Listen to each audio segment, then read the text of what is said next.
These companies support the Thom Hartmann Program. They are HelloFresh, the #1 meal kit delivery service. More info at hellofresh.com, code TOM. CB Distillery, CBD for sleep and pain relief. More info is available at cbdistillery.com, code TOM. Ground News, a well-rounded perspective for news readers. More info at ground.news/Tom. Angie, for any project on your to-do list. More info at Angie.com. Dinovite, a whole food supplement for your pet's immune system. More info at Dinovite.com. And ExpressVPN, the VPN that just works. More information at expressvpn.com/Tom.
Thom Hartmann University Book Club. Today we're reading from The Crash of 2016, one of my favorites.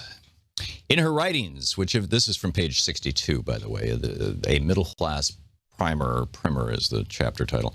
In her writings, which have become foundational for libertarian theology, author Ayn Rand suggested that the only purpose of government should be to prevent oppression by force. What she neglected to consider was all the force inherent in nature. If you're hungry, there is the force of biology. If you're homeless, you confront the force of wind, storms, ice, and rain. If you're sick, you confront the ravages and force of disease. These were the forces that provoked the first governments, the first communities, the first clans and tribes, the first nation states. It's easy for libertarian elitists, such as multimillionaire TV talking heads or college kids reading Atlas Shrugged, to talk about how there should be no government beyond police, the army, and courts. They all have enough resources that they don't need to deal with the forces of raw nature. And that explains why billionaires would bankroll libertarian-leaning think tanks that will, when the crash comes with its full force, tell us it was caused by big government. However, in the real world, humans must confront both nature and other humans, which is why we create governments and why we create economies. But it wasn't until 1776, when Thomas Jefferson placed John Locke's right to life, liberty, and property, or replaced it, with life, liberty, and the pursuit of happiness, that the idea of a large class of working people have the ability to pursue happiness, the middle class. It wasn't until 1776 that was even seriously considered as a cornerstone obligation to government. This is also the first time in history that the word happiness had ever appeared in any nation's formative documents, as Jefferson wrote in 1817 to Dr. John Manners, quote, "The evidence of this natural right, like that to our right of life, liberty, the use of our faculties, the pursuit of happiness is not left to the feeble and sophisticated investigations of reason, but is impressed on the sense of every man." As Jefferson realized, with no government interference by setting the rules of the game of business and fair taxation, there could be no broad middle class, maybe a sliver of small business and artisans, but the vast majority of us would be the working poor under the yoke of elites. The economic royalists know this, which gets to the root of why they set out to destroy government's involvement in the economy.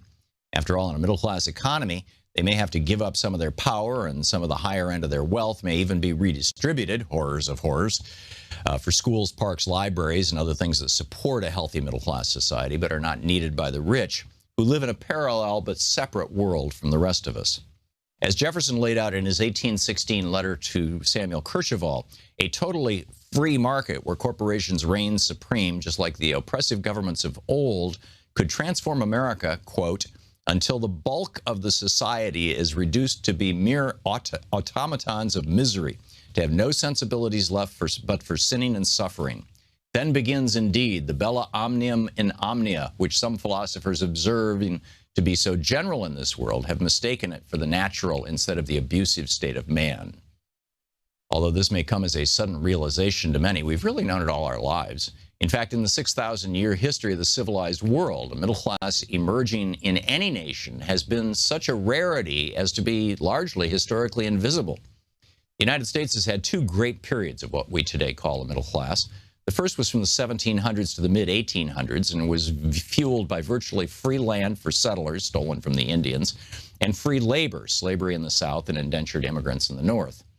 The result was, as de Tocqueville pointed out, the most well-educated, politically active, middle-class non-aristocrats in the world. The second period didn't take hold until after World War II, during my dad's lifetime. Unlike the first, which was fueled by free land and slaves, the second had to be carefully constructed with specific and what some might define as socialist policies put in place during the New Deal, which asserted more democratic control over the economy and workplace in order to keep the economic royalists in check. To both stimulate and balance the domestic economy, FDR reinstituted progressive taxation, which gave workers more to spend and gave the rich an incentive to pay their workers better to maintain a stable workplace, since if they took the money themselves, it would just mostly go to taxes, thus stimulating demand for more goods and services. Progressive taxation has a long history. As Jefferson said in a 1785 letter to James Madison, quote, "Another means of silently lessening the inequality of property is to exempt from taxation all below a certain point and to tax the higher portions of property in geometrical progression as they rise." FDR eventually hiked the top income tax rate paid by the super rich in America to 90%. This had a twofold effect. First, it held income inequality in check and ushered in an era of equal income and a growth among all classes. Unlike the Gilded Age, when the economy grew at a blistering pace but the gains were afforded only to the robber barons, the period between 1947 and 1980 saw unparalleled equitable growth. During these 30-plus years, the poorest fifth in America saw a 116% increase in their incomes.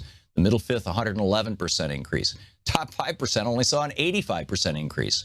All income classes shared in the prosperity of the times when the top marginal income tax rate was above 70%.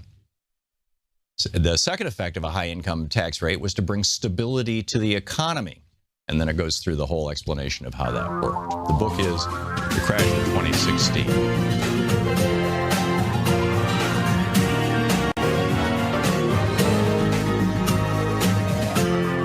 This is the Thom Hartmann Program.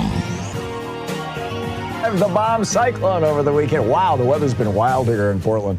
In the Pacific Northwest, in fact, there's this river, atmospheric river is flowing over us and dumping lots and lots of water and wind. Anyhow, a lot on the program today.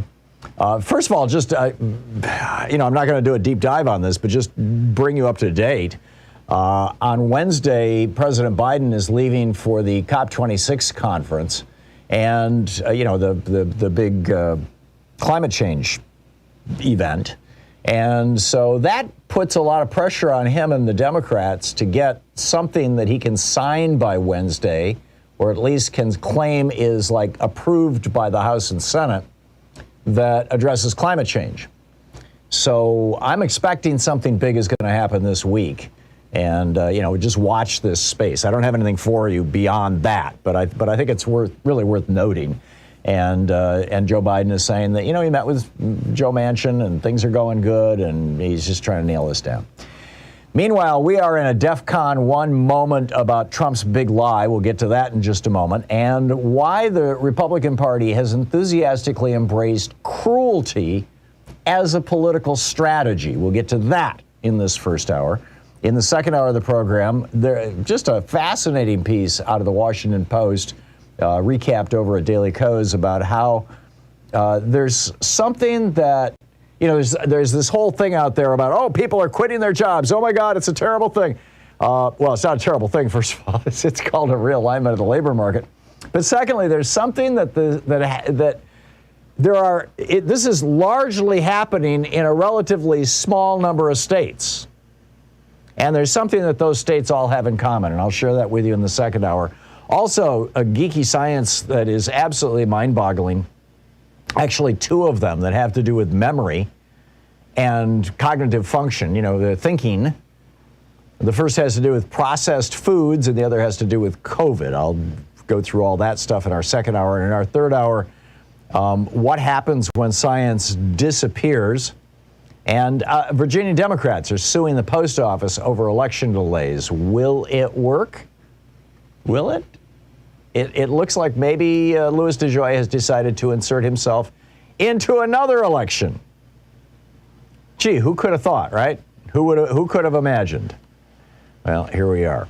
So anyhow, to start with Defcon 1, this is a fascinating piece in the Tacoma News Tribune, a paper up here in the Pacific Northwest. They interviewed a bunch of Democratic strategists, and President Biden's strategy with regard to referencing the former guy up to this point has been by and large to just refer to him as the former guy, and TFG, and kind of downplay everything that happened during the Trump presidency, including the attempt to murder the vice president and the Speaker of the House. And, to build a gallows and hang these people. We still, by the way, have no idea who built this gallows, which is got to be the biggest intelligence failure in history, or, they're sitting on this thing waiting for a trial or something like that. But build a gallows, really, outside the Capitol building, and then hundreds of people march down the halls chanting, "Hang Mike Pence"? But I think probably the most shocking thing is that two House staffers who were involved with communications between a number of members of Congress, and this is where it gets wild. This included Mark Meadows, who was not a member of Congress. He formerly was a member of the so-called Freedom Caucus. I refer to them as the Cokehead Caucus. They're the ones who are getting lots and lots of money from this right-wing billionaire network. But Mark Meadows was apparently in contact with these guys. This is the Willard Hotel War Room. The Willard Hotel is right across the street from the White House. It's basically the closest hotel to the White House. You can see the White House from there. And Marjorie Taylor Greene, one of the organizers, says, I remember Marjorie Taylor Greene specifically. I remember talking to probably close to a dozen other members at one point or another, or their staffs. That, by members, he means members of Congress. A dozen. They're starting to name names, members who participated in these conversations. Now, keep in mind, this is planning for the assassination of the Vice President of the United States and the Speaker of the House of Representatives, or at least planning for the event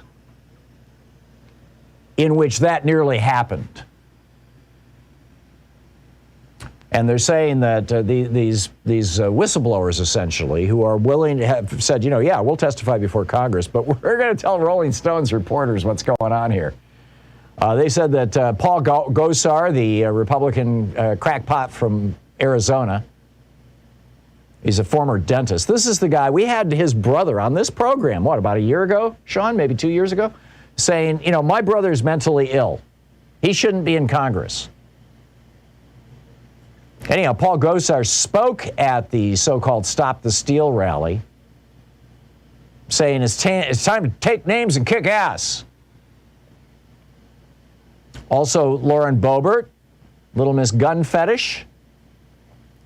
Congressman Mo Brooks from Alabama, the Republican from Alabama, who also spoke at the rally wearing a bulletproof vest. And this, again, keep in mind, when Trump and all these guys spoke at this rally, they were also behind a wall of bulletproof plastic. Representative Madison Cawthorn, the guy who couldn't, who flunked out of trying to get into the Navy and then got in a car accident. He's in a wheelchair, which seems to get him some sympathy on the right or something. Or I think a lot of people assume he's a war hero. No.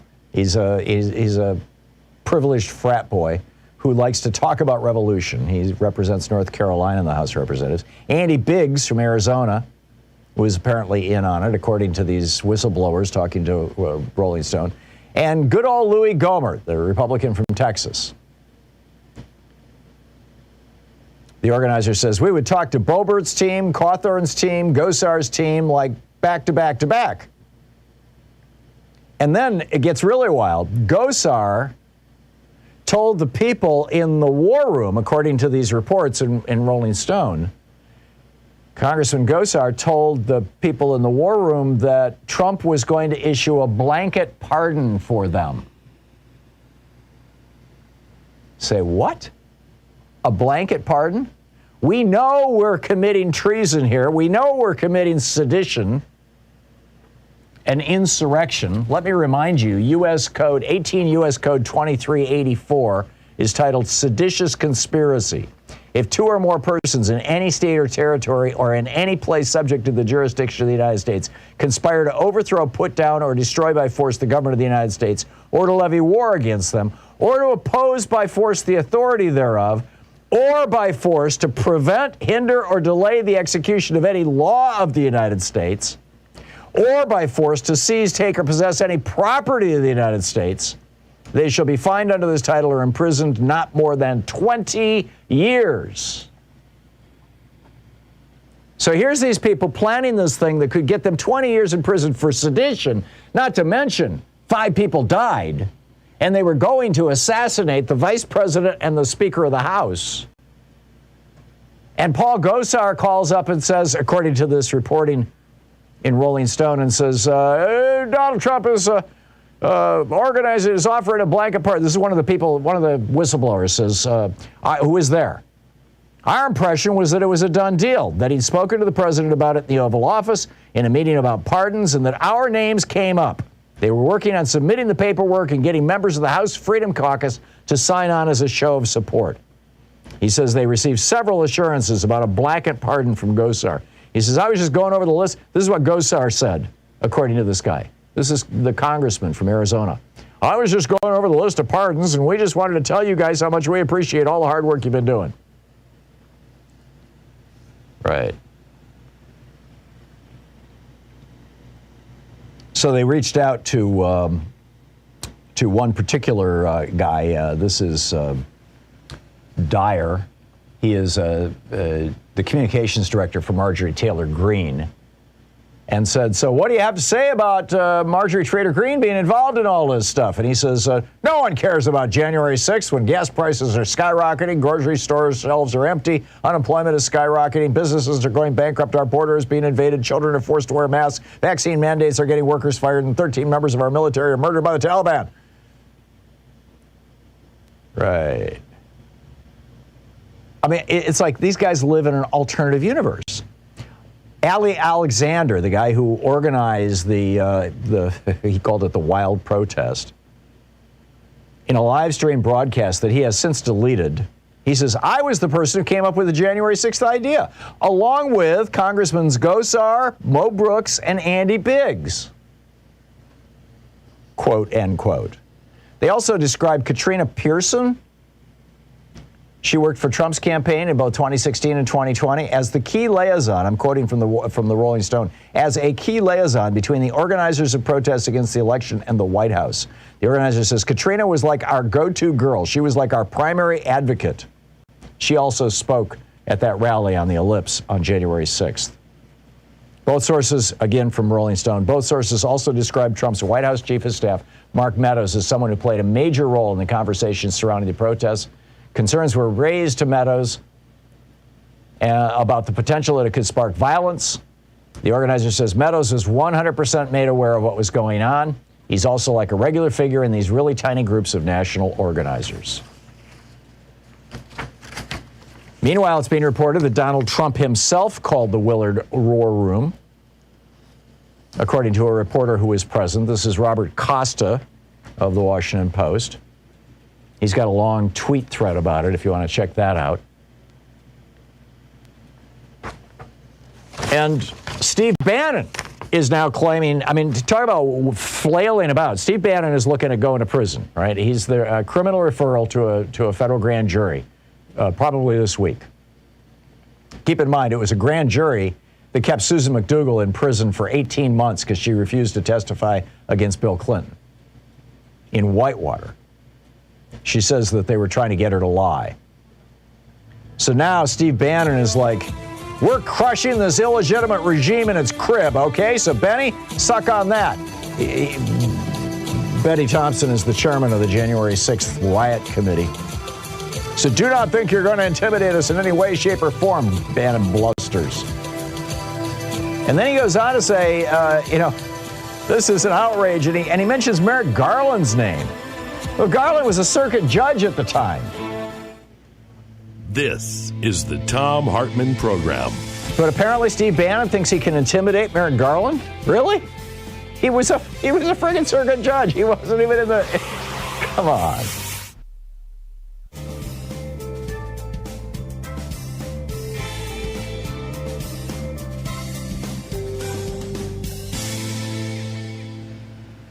And welcome back, 18 minutes past the hour. So, is it your sense that these guys are going to get away with this? It looks to me increasingly like basically everything's coming unraveled. Like the truth is coming out, which I think is a really good thing.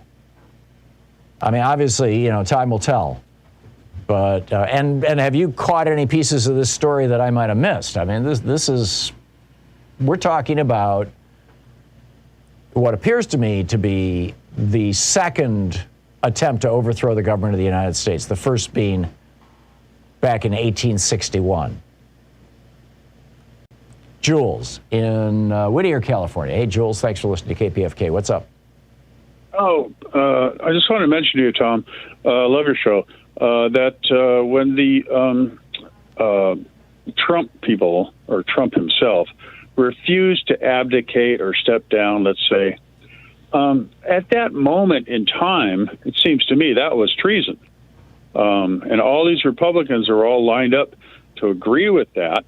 That's all treason as well. It's like the elephant. I think it's probably more sedition than treason, Jules, because treason involves giving aid and comfort to an enemy during time of war. But I get what you're saying. Yeah, that's true. Yeah, it's like the elephant, the alpha elephant in the room here, who nobody recognizes. So I just wanted to make that point that they're all undermining, like Hitler. Hitler went after the Justice Department. That was Himmler and Hitler. They conspired to get rid of the Justice Department in Germany. Right. Among other things. And so that's what they're doing.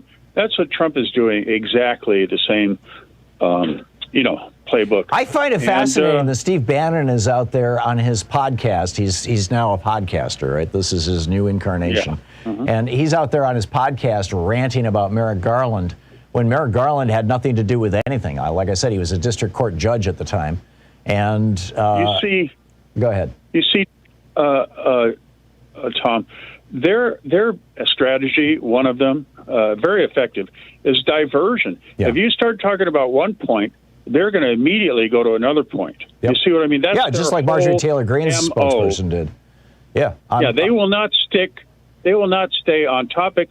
They're not capable of arguing their side, so they have to divert. That's my view. Anyway. Yeah. No, I'm with you, Jules. Thank you. Well said, Chris in Littleton, Colorado. Hey, Chris, what's up? Yeah, Tom. Our democracy is way too important. We need to hold these Republicans, insurgents, severely and criminally responsible for their actions. I agree, including the guy at the top, Donald Trump. Oh, absolutely. He's following Putin's plan to the letter, And Hillary actually won by 3 million votes. Yeah, I know. Investigated the Trump became president because of a loophole called the Electoral College. Yeah, and who investigated the Electoral College officials to see how they benefited from this? Well, there's no there, Chris. But the reality is that the Electoral College is a remnant of the era of slavery, and needs to be nuked. And it almost was back in the mid 1970s. Congress came within 3 votes of ending the Electoral College, and they damn well should have. But then, of course, the Supreme Court got into the act and said, money is free speech, and the billionaires started pouring money into politics, and all of a sudden, hey, we like the Electoral College because it elects Republicans. We'll be right back.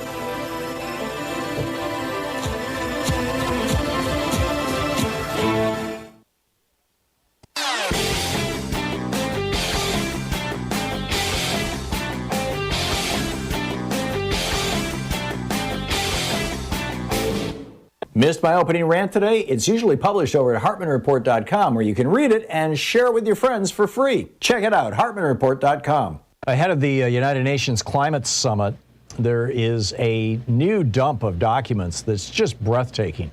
Out of countries, actually, this time. This isn't just, sleazy companies. The Saudis, the OPEC countries, they're all saying, hey, instead of focusing on getting rid of fossil fuels, why don't we focus on how to get carbon out of the atmosphere and stuff like that? Let us keep selling our fossil fuels. And Brazil and Argentina, countries that produce a lot of meat rather than oil, they are all upset because the United Nations Climate Summit, this initial document that they're trying to put out, points out that about a quarter of the world's carbon dioxide emissions are coming from the production of meat, which is pretty breathtaking. And they're saying, oh, hey, let's not talk about meat here. We really don't want to talk about all that. I've got a detailed deep dive into it on a new video that you can find over at thomhartmann.com. Check it out.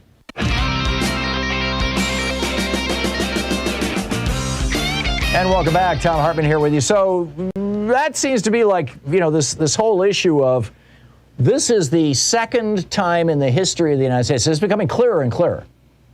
The first time was in the spring of 1861, when after Abraham Lincoln was elected president in November of 1860, you had about a dozen states just say, okay, that's it, we're out of here, and essentially declare war on the United States.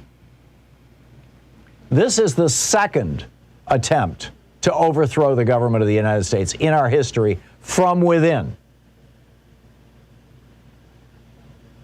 And it needs to be dealt with as such. Do you think that they're going to get away with it? I'm starting to think that probably they won't, but we'll see. Okay, my rant today over at HartmannReport.com is titled Why the GOP Has Enthusiastically Embraced Cruelty. And the essence of the rant is essentially, cruelty is gaining some pleasure from the suffering of others. And the Republican Party is just like all in on this, right? I mean, you had Lauren Boebert and J.D. Vance both tweeting just terrible things about that young woman who was killed on the set of Alec Baldwin's movie.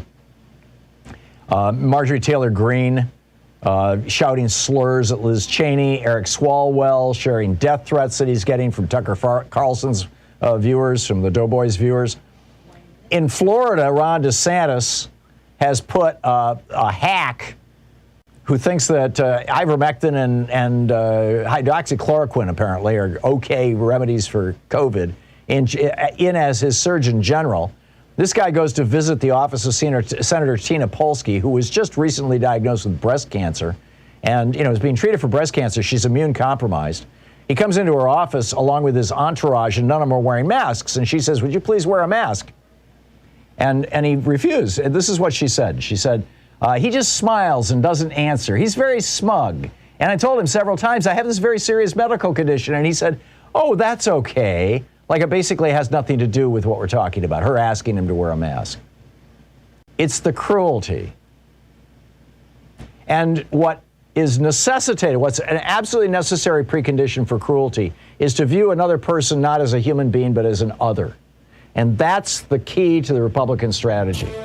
Whether it's Trump otherizing immigrants, whether it's George W. Bush otherizing Muslims, whether it's or Dick Cheney or all the right-wing commentators, whether it's Fox News constantly otherizing black people and Black Lives Matter and so-called Antifa, otherizing is the key to their strategy.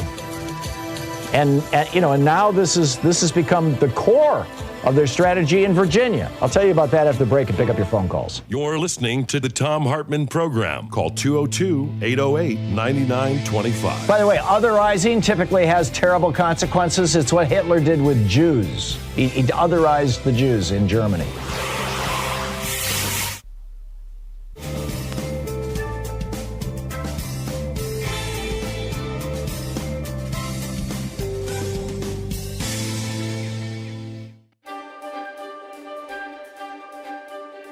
It's the Thom Hartmann University Book Club, and today we're reading from Arundhati Roy's brilliant book, Capitalism, A Ghost Story. This is from the afterword, at the very end of the book.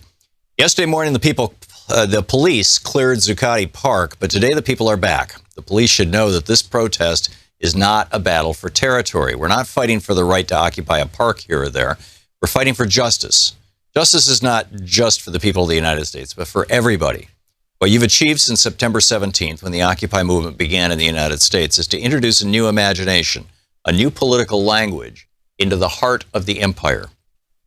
You've reintroduced the right to dream into a system that tried to turn everybody into zombies, mesmerized into equating mindless consumerism with happiness and fulfillment. As a writer, let me tell you, this is an immense achievement. I cannot thank you enough. We are talking about justice. Today, as we speak, the Army of the United States is waging a war of occupation in Iraq and Afghanistan. U.S. drones are killing civilians in Pakistan and beyond. Tens of thousands of U.S. troops and death squads are moving into Africa. If spending trillions of dollars of your money to administer occupations in Iraq and Afghanistan is not enough, a war against Iran is being talked up. Ever since the Great Depression, the manufacture of weapons and the export of war have been key ways in which the United States has stimulated its economy. Just recently, under President Obama, the United States made a $60 billion arms deal with Saudi Arabia. It hopes to sell thousands of bunker busters to the United Arab Emirates. It has sold $5 billion worth of military aircraft to my country, India, my country, which has more poor people than all the poorest countries of Africa put together. All these wars, from the bombing of Hiroshima and Nagasaki to Vietnam, Korea, Latin America, have claimed millions of lives. All of them fought to secure the, quote, American way of life, end quote. Today we know that the American way of life, the model that the rest of the world is meant to aspire toward, has resulted in 400 people owning the wealth of half the population of the United States. It has meant thousands of people being turned out of their homes and jobs while the U.S. government bailed out banks and corporations. American International Group alone was given $182 billion in the bailout. The Indian government worships U.S. economic policy. As a result of 20 years of the free market economy, today 100 of India's richest people own assets equal to 1/4 of the country's GDP, while more than 80% of Indian people live on less than 50 cents a day. 250,000 farmers driven into a spiral of death have committed suicide. We call this progress and now think of ourselves as a superpower. Like you, we are well qualified, we have nuclear bombs and obscene inequality.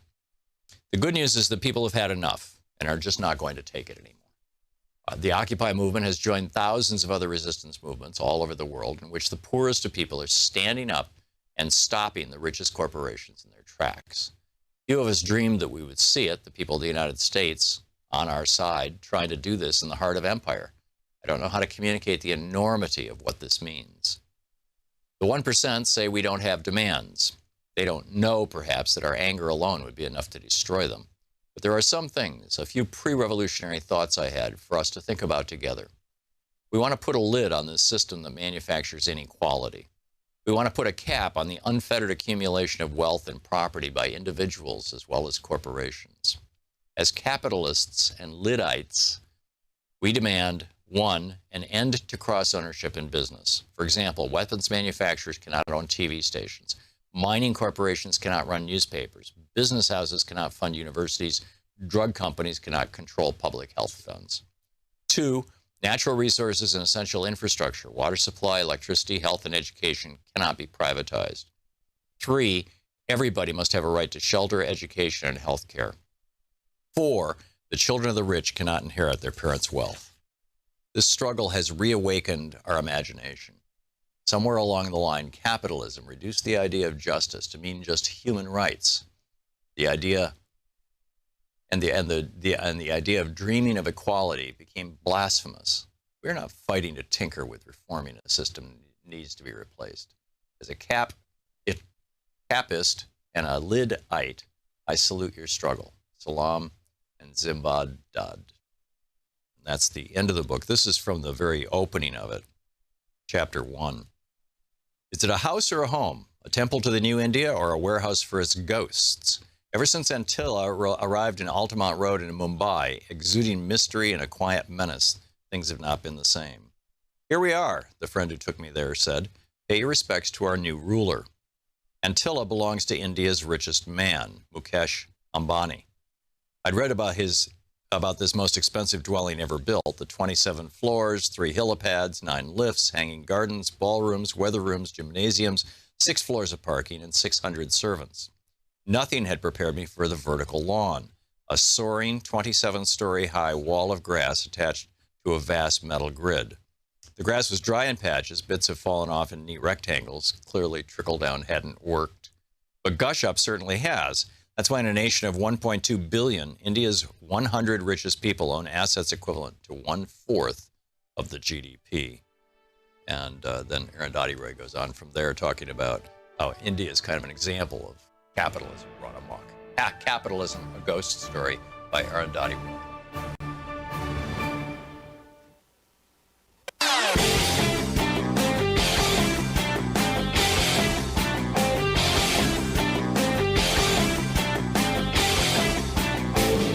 Our 1-hour free podcast recaps our show, and it's available wherever fine podcasts are found. And we have the full 3-hour podcast available over at thomhartmann.com if you want to really support our program. Welcome back. Thom Hartmann here with you. And just to wrap up this whole cruelty thing, this was a strategy that Newt Gingrich laid out. I mean, it goes back to Joe McCarthy, right? The Republican Party has been doing this since the 50s because they've really had nothing to offer the American people since the 1920s. It was, they purged the party of their progressives when they got rid of Teddy Roosevelt and William Howard Taft. So in the election of 1920, when Warren Harding became president, the Republican, that was like, the end of progressive Republican, even reasonable Republicans. And ever since, it's been just like, a freak show, by and large, with a singular exception, I think, of Dwight Eisenhower. But Joe McCarthy championed this, there's people among us who aren't even, human beings, and they hate, it's the communists who have infiltrated the State Department and have infiltrated the Army, in the McCarthy Army hearings. And then Newt Gingrich comes along with his word list, which includes words like, corrupt, insensitive, intolerant, failure, pathetic, radical, sick, they, them, traitor. And, Republicans were memorizing his list. And then, when Obama became president, you had the right-wing billionaires funding the so-called Tea Party movement throughout his presidency, just like they're now funding this hysteria at school boards all across the country. They just haven't branded it. They haven't called it a Tea Party. But it's like, eventually somebody's going to brand this thing. And then on top of that, you've got social media that, looks for the most inflammatory content and then pushes it out to everybody, that amplifies this in ways never before seen. I don't know if you've been catching the story. There's an amazing piece over at the Financial Times this morning about how Vietnam is a communist dictatorship, essentially. Although we get like 30%, some amazing percentage of the imports into the United States are coming from Vietnam right now. They're following China's path. But they're cheaper than China. China has a growing middle class, and they've developed an internal market. So anyhow, Vietnam had some, shall we say, dissidents, and they asked Facebook to take them down, to censor the dissidents, the dictators of Vietnam. And Mark Zuckerberg personally intervened because Facebook makes $1 billion a year in Vietnam. Who knew? So anyhow, you've got that amplifying it. But this is dangerous stuff. I mean, Newt is still at this, pushing this otherization of people. I got an email from him yesterday. With all the anti-American propaganda coming from the left and their friends in the mainstream media, this country is hardly recognizable. Wokeism is a cancer to American society as we know it. President Trump fought day and night to preserve our American identity. Could the dog whistle be any louder? And now it's your turn to join him, you white person. And so now in the Virginia race, you've got right-wing billionaires and people affiliated with them who are just pouring hysteria and money into this race about, you get a Democrat, Terry McAuliffe, and they're going to be teaching critical race theory in the schools, and everybody's going to have to wear a damn mask. Oh, my God. And if that works in Virginia, expect to see it happening all across the country as we go into the elections in November of next year. Which is why it's so critical that we expose this scheme to tear America apart. Keep in mind, Joe McCarthy got shut down by being publicly shamed. Newt Gingrich got thrown out of Congress because he was so corrupt. So we've got to out this stuff. And if we fail to, then we're going to go down the path of some of these countries that have embraced totalitarianism. So anyhow, picking up your phone calls here. What a day, huh? Mike in Bonnie Lake, Washington. Hey, Mike, thanks for listening to KBCS. What's up? Hey, Tom, hang in there through those storms.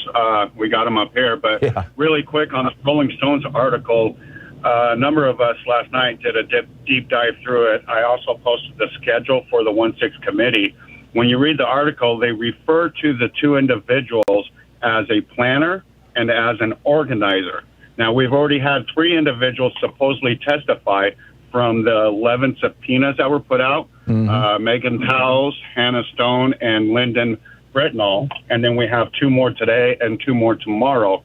So one of the working theories is because they didn't receive the pardons, the blanket pardons, which they were really upset about, is that, okay, if they cooperate with the committee, then say, report that they're cooperating with the committee, then, maybe we have a Oliver North situation here. But nonetheless, some of us, and I put those underneath in Twitter underneath your show. Yeah, are you Haggard or Ruby Worms? Yeah. Haggard? Yeah, okay. Haggard. Yeah, Haggard. okay. Ruby Williams is amazing, and Clearing the Fog is a great analyst. So those are great conversations if somebody wants to go through them. Yeah, I just liked it, so it'll pop up on my feed if people want to go over and look at Tom_Hartmann on Twitter. And I see, Megan Powers and Ali Alexander on the 25th, all these depositions. This is fascinating stuff. Thank you for that. Thank you, Mike. No, thank you. Thank you for all your good work. Yeah, great to hear from you. I appreciate it. Dean in Ladera Ranch, California, says here that you think I'm saying untrue things. Say what? Yes. I don't watch your show that much. I'm on DirecTV down here. You're between 347 and 349, which is Newsmax. Anyway, I get here on 346. But, I was telling the lady that I was talking to, I'm a senior citizen. I am 80 years old. I've been in politics since I was 16 years old. On one side of my family, Democrat, the other side, Republican. Anyway, to make a long story short, belonged to a union for 40-some years, active member, and my card is 58 years old. What's your point, Dean? My point is this. I listen to you, and all I see is I don't see you give Trump any credit for what he accomplished. What did Trump accomplish? Pardon me? What did Trump accomplish? As far as I can... Low unemployment. Trump lost, more jobs were lost during the Trump presidency than any other presidency in the history of the United States. That's not true. It is true. You can look it up. I have looked it up. A stronger argument for you, Dean, would be to say it wasn't Trump's fault. He couldn't, he wasn't responsible for the virus. My response to that would be he was responsible for the incompetent response to the virus that, according to the Lancet, the British medical journal, that did an exhaustive study on this in the United States, at least 500,000 of the 700,000 dead Americans are directly dead as a result of Trump's incompetence. But, you could still make the argument that it wasn't his fault. Sure. Something, Thomas, you and the Democrats and the Dems and Biden are all alike. You spread that stuff just like you want mandate for. So what did Trump do to stop the virus, Dean? Please refresh my memory. Dean? Apparently Dean has hung up on himself. Crime on these ladies that go to the school board meetings and speak out because they don't want their kids indoctrinated. And you people don't talk. Dean, your phone is going in and out, and I'm not doing that. So I'm sorry. I'm going to drop your call, but you're welcome to call back and try it again. I don't get it. Donald Trump saw this virus coming, right? He was notified of this virus in November of 2019. He alerted the Israelis in November of 2019 that there's something going on in Wuhan, China. By Christmas of 2019, he knew what was going on. On January 20th of 2020, we got our first case here in the United States. Taiwan got their first case the next day. Taiwan immediately went into a test and trace program because by this time the genome of this thing had been broken and there were test kits available. And so Taiwan went into a test and trace and contact trace program. And throughout the entirety of 2020 in Taiwan, they had fewer than a dozen deaths. Donald Trump looked at this and said, well, you know, if this gets bad, it's going to hurt our economy. And if our economy goes down, I won't get reelected, which, by the way, is true. If you look at the history of presidential reelections, what you find is that presidents running for reelection during times of poor economies tend to lose elections.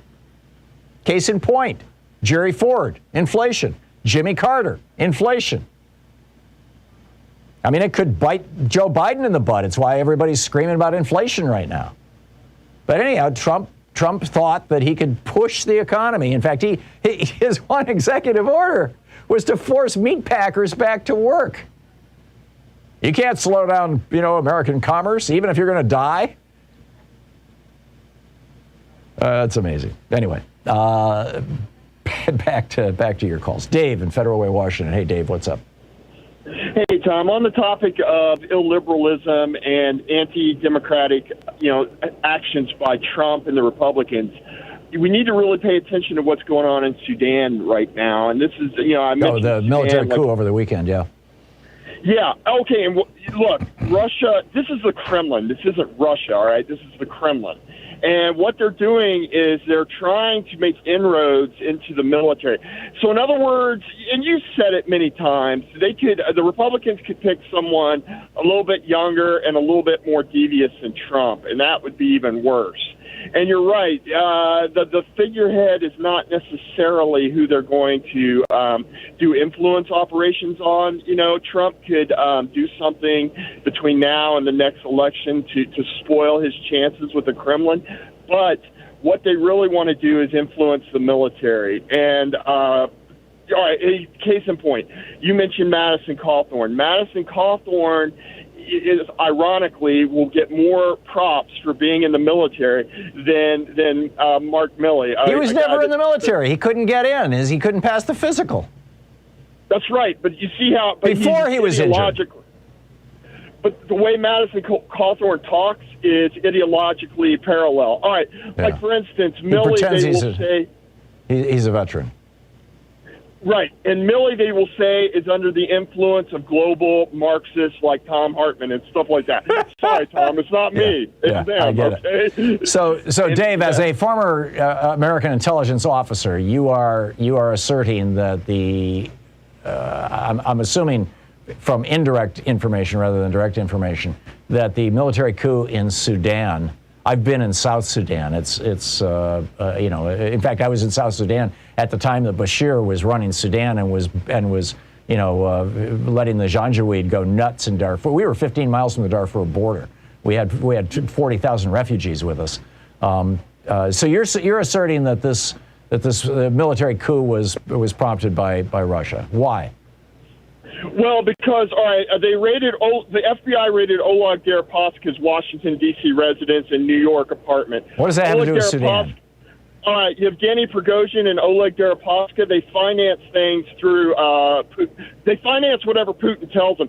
And right now it's the Wagner Group. The Wagner Group is private mercenaries, and they're in Sahara. They're in the Sahara. And also Wagner Group was influencing the military in Sudan. And also Wagner Group has connections to Eric Prince and my old buddy, General, you know who I'm talking about. I'm talking about the National Security Advisor. Mike Flynn? Mike Flynn, yeah. Yep. That's how they get access. You knew Mike Flynn? I knew him for 30 years, yeah. I can't stand him. That's why I forget his name. I have some defense mechanism, Tom. I mean, I know this isn't the Thom Hartmann psychiatry show, but sometimes I block out Mike Flynn because he's really, really bad, and in my opinion. And they're pushing this illiberal stuff like extrajudicial killings, right? George Floyd was an extrajudicial killing. But Russia and Flynn and all of them are going to say, look, these are normal, these are weak liberal Marxists in America. You don't really have a problem, et cetera, et cetera. Okay, well, fascinating stuff, Dave. I don't know what to do with it. Fascinating stuff. It's 48 minutes past the hour. We'll be back with more of your calls in just a moment. It's the Thom Hartmann Program, helping you win the water cooler wars. What did Trump, I think his name was Dean, the earlier caller, defending Trump. What did Trump do? I think the one thing he really did that was useful, hang on just a second, I'll tell you. You're listening to Thom Hartmann. Visit ThomHartmann.com for audio and video archives. He openly, as a Republican, attacked neoliberalism, free trade. And I thought, he didn't do anything real effective about it, but I thought it was a good thing that he brought that up.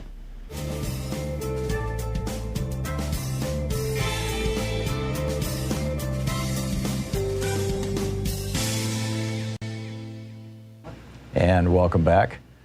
Hey, Morris in Long Beach, California. Hey, Morris, what's on your mind today? Yeah, good morning, everybody. Yes, Professor, I was watching Fox Live last night, and I ain't no sellout, but they were the only ones that was carrying the program. And the program that I'm talking about is Merrick Garland was testifying before the Judiciary Committee, the one that Jim Jordan is on. And so when Jim Jordan got up there to speak, all he could talk about was the Southern border, a lot of crazy things, always changing the narrative, right? But I believe that Merrick Garland is our salvation to protect democracy. I really do. I was listening to the program again last night, and there was one lady that was asking him questions about when he was a clerk, when he was a judge, and a couple of congressional laws.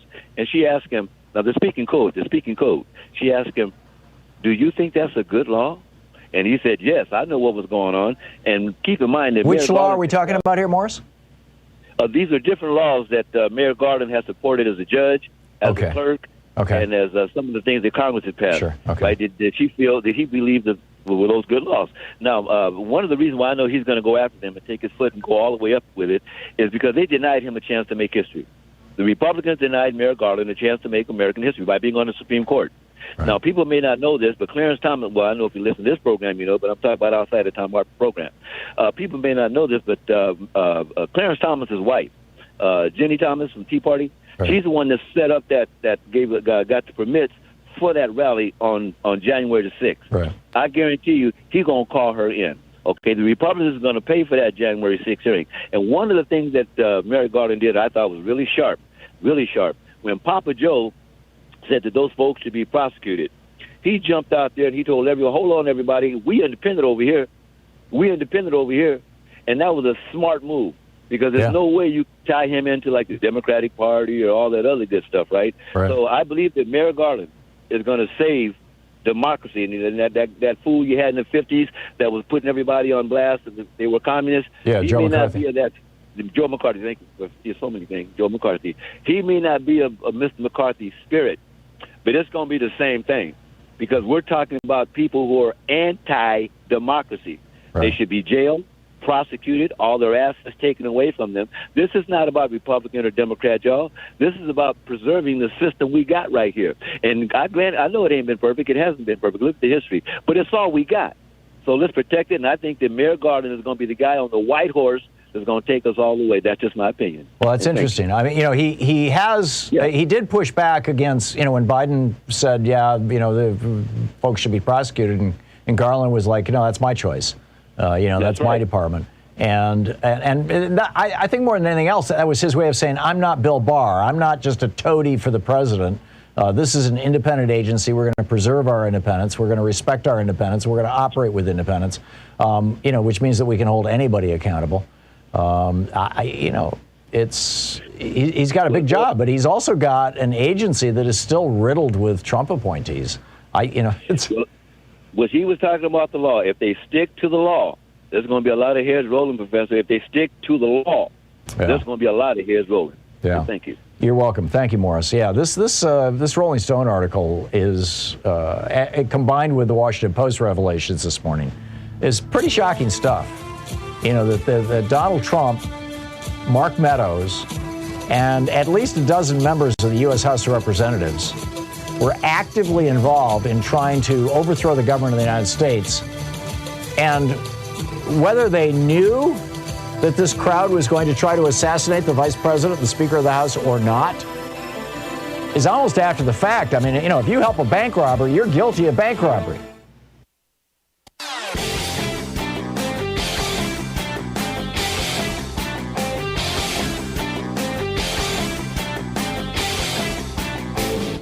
Hey, thanks so much for sharing our program and for reaching out to our stations and sponsors and letting them know that you're listening. It really means a lot to us. We have a new video over at thomhartmann.com for supporters of our program that centers around this clip from 1978. The energy crisis is real. It is worldwide. It is a clear and present danger to our nation. These are facts, and we simply must face them. What I have to say to you now about energy is simple and vitally important. Point one, I am tonight setting a clear goal for the energy policy of the United States. Beginning this moment, this nation will never use more foreign oil than we did in 1977. Never.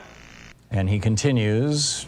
Moreover, I will soon submit legislation to Congress calling for the creation of this nation's first solar bank, which will help us achieve the crucial goal of 20% of our energy coming from solar power by the year 2000. What could have been, huh? Check it out at thomhartmann.com. So back to your phone calls here. Adam in New Orleans, Louisiana. Hey, Adam, what's up? Hey, Tom. You quoted the law about seditious conspiracy and asked the question, will we get away with this? I've seen nothing from the President or the Justice Department to suggest that they're taking this with the appropriate level of seriousness. The Justice Department is requesting shockingly minimal penalties for convictions. Accountability seems to be being mishandled as a political issue. It makes no sense to me. And so to your question, are they going to get away with it? As terrible as the answer sounds, unless the Justice Department starts doing their job, I'm going to say yeah. Yeah. Well, one of two things is going to happen, Adam, or maybe more than two. But one is that one possibility here is that the people who are getting the minimal sentences, and I've been watching these and horrified by it too, by the way, are the people who just got sucked into it, who Facebook just pushed and pushed and pushed all kinds of crazy crap into their Facebook feeds, and they got radicalized, and they believed the lies, and they were true believers, and they thought they were doing the right thing to save our republic. And those people are not getting prison sentences; they're getting fines and a week in jail kind of stuff. But they have not, to the best of my knowledge, the Justice Department has not begun serious prosecution of the people involved in the leadership of this, the planning of it, the organizing of it. And there is a grand jury that is operating in that space. And grand juries are black holes. Nothing comes out of them. You have no idea what's going on until they drop their charges. So I'm told to hear that. Yeah. Seriously, I didn't know about the grand jury. Oh yeah, and so either the ceiling's going to fall in on the planners, on the people who actually have culpability, or it's not. I mean, that's what it comes down to, and that's going to be up to the Justice Department by and large. Also, you've got the other piece of this is that the January 6th Commission in the U.S. House of Representatives and in the Senate, they are seriously subpoenaing everybody involved in this thing, and they have the ability to make a criminal referral to the Justice Department also, which would then invoke another grand jury. So I don't think we're anything close to the end of this thing. And my sense of it, Adam, is that the Republican strategy is to try to run out the clock in the belief that they can shut down the committee after the November elections if the Republicans take back control of the House, or they can shut down the committee after the first week of January when they all get sworn in of next year. And the Democrats are trying to make everything happen fast enough that they won't be able to run out the clock. And I think that's the big race, at least in Congress. What's going on in the Justice Department? That's a good question. Adam, thank you for the call. We'll be right back. You're listening to Thom Hartmann.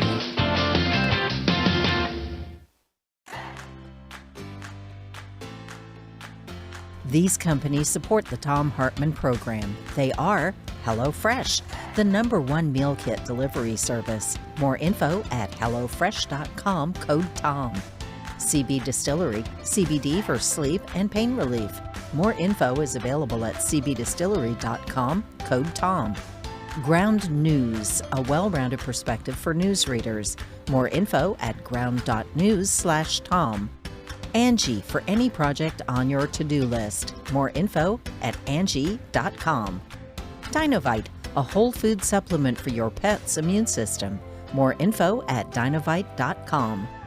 And ExpressVPN, the VPN that just works. More information at expressvpn.com/Tom.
For Hire, how the CIA and U.S. Army recruit mercenaries for white Rhodesia.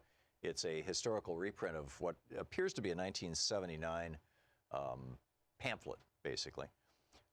This is from the introduction. It does have an ISBN number. It is available in book sources. In Zimbabwe, Rhodesia, actually this must have been published post-1980 because they're referencing Zimbabwe. In Zimbabwe, Rhodesia, 270,000 white settlers, mostly immigrated since World War II, controlled the government and economy, ruling over the 7 million black Africans. The Zimbabweans cannot vote. They have been forced off the bulk of the arable land, and they have no democratic rights whatsoever. All labor performance in Zimbabwe is black labor, and it is intensely exploited, often at less than subsistence wages. Zimbabweans have been fighting European invaders since the early 17th century. Since the 1890s, they have been directly ruled by Europeans, at first in the form of a private British corporation, the British South Africa Company. Since 1923, direct political rule has been in the hands of the white settlers, currently led by Ian Smith and his fascist Rhodesian Front Party.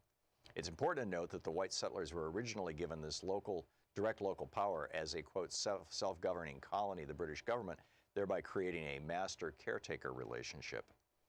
During these past 80-odd years, Western imperialism, the multinational corporations of the United States, Britain, and South Africa, has extracted huge profits from the exploited and oppressed Zimbabwean population via the subsidiaries of the Anglo-Americans, Lonrho, Amex, AMAX, Union Carbide, Mobil, ITT, and other corporations. They fully intend to continue doing so as long as they can.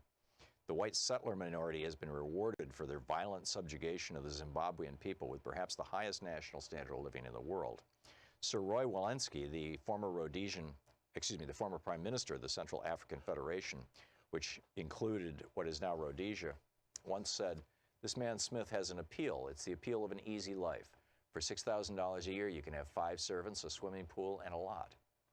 Beginning during the early 1960s, however, the Zimbabwean nationalist forces under the leadership of the Zimbabwe African National Union, ZANU, evolved the strategy of guerrilla war to liberate their people and land.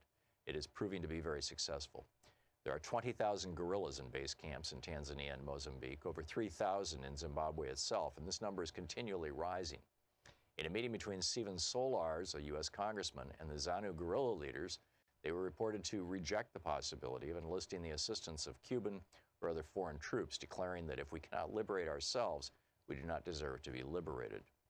Despite Western propaganda to the effect that the U.S. and British only wish to avoid a bloodshed in Rhodesia, don't forget the Zimbabweans have been bleeding for almost a century, their real fear is that the liberation struggle will win. With this victory in sight, it is not surprising that the counterattack by the Smith regime has become more vicious and brutal. Actually, this must have been published pre-1980, because this is when Smith was still in power in Rhodesia. More than 250,000 rural Zimbabweans have been forced into concentration camps. Terrorist raids have been conducted against Zimbabwean refugees in Mozambique. Dusk to dawn shoot-on-sight curfews have been instituted and enforced in the border areas. And escalating counterinsurgency attacks have been launched against the military arm of the liberation struggle, the Zimbabwean People's Army, ZIPA. It is crucial for Westerners to understand that the Smith regime has not stood alone in this barbaric campaign. This pamphlet documents the critically important element in U.S. imperialism's support for the Smith regime, white mercenary reinforcements for the fascist Rhodesian, quote, security forces. This flow of U.S. mercenaries to prop up white Rhodesia is an important, though secret, part of U.S. imperialism's strategy for Africa. The U.S. has massive investments in southern Africa. Zimbabwe alone supplies the bulk of high-grade chrome ore used in the U.S. for jet engines and other advanced technological items. Coal, copper, and other minerals are ripped out of Zimbabwe for U.S. industry. Mobil Oil, Texaco, Hertz Rent-A-Cars, Holiday Inns, and many other U.S. corporations operate illegally in Rhodesia through foreign subsidiaries. More important still is South Africa, the fortress of U.S. interests in Africa, where $1.5 billion is invested by GM, IBM, Ford, and other giant multinational corporations. The liberation of Zimbabwe would, for the first time, penetrate the buffer zone of satellite countries protecting the borders of South Africa.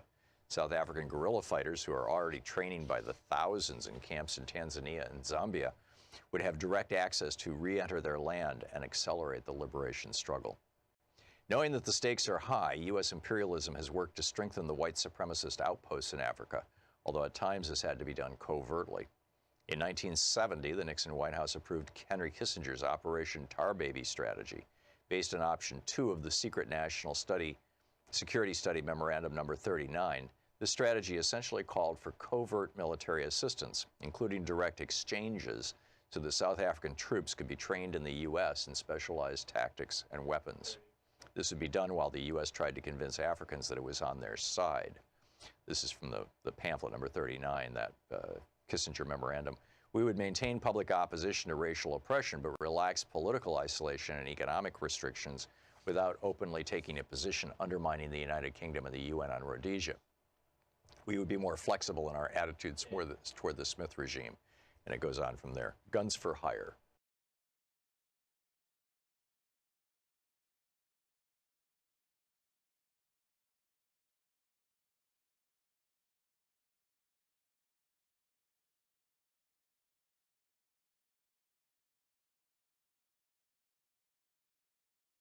Robbins.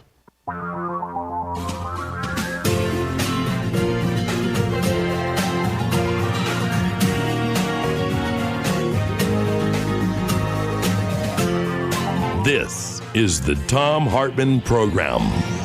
So a couple of things I just wanted to flag. Welcome back to the second hour of our program, by the way. A couple of things I wanted to flag for your attention.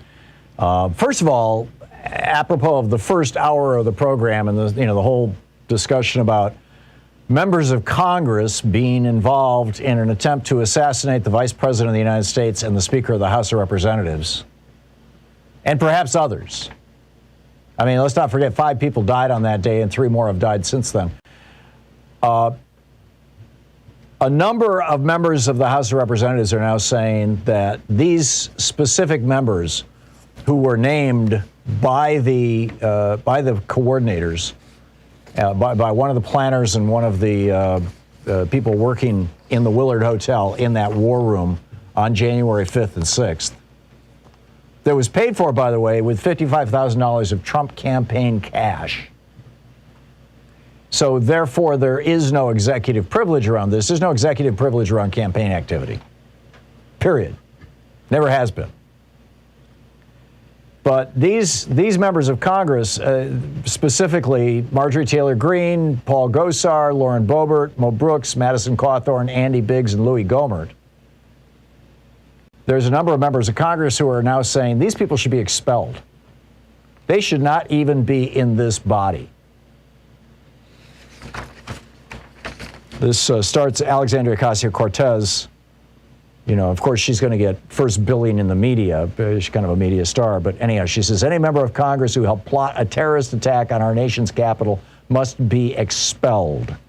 Those responsible remain a danger to our democracy, our country, and human life in the vicinity of our capital and beyond. Then Congressman Richie Torres, Democrat from New York, slams what he calls a cabal of Republican lawmakers who are identified in that Rolling Stone article. He says they not only incited but also aided and abetted the insurrection. He goes on to say, there's no place for insurrectionists in the U.S. Congress. Expel any and all accomplices. That was Richie Torres. Then Congressman Eric Swalwell, who, by the way, over the weekend put on his on some website, I don't recall exactly where, but he published the death threats that he and his children and wife are getting by telephone, among other things, from people who have watched Tucker Carlson on Fox So-Called News.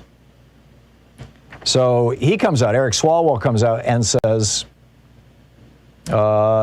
we need to remove any members who participated in this seditious conspiracy. Then Cicilline, another Democratic member of Congress, tweets, any member who had knowledge of or helped plan the January 6th attack on the Capitol needs to be immediately expelled from Congress. They cannot be trusted with the future of our democracy and our country. So, hopefully things are moving in a positive direction.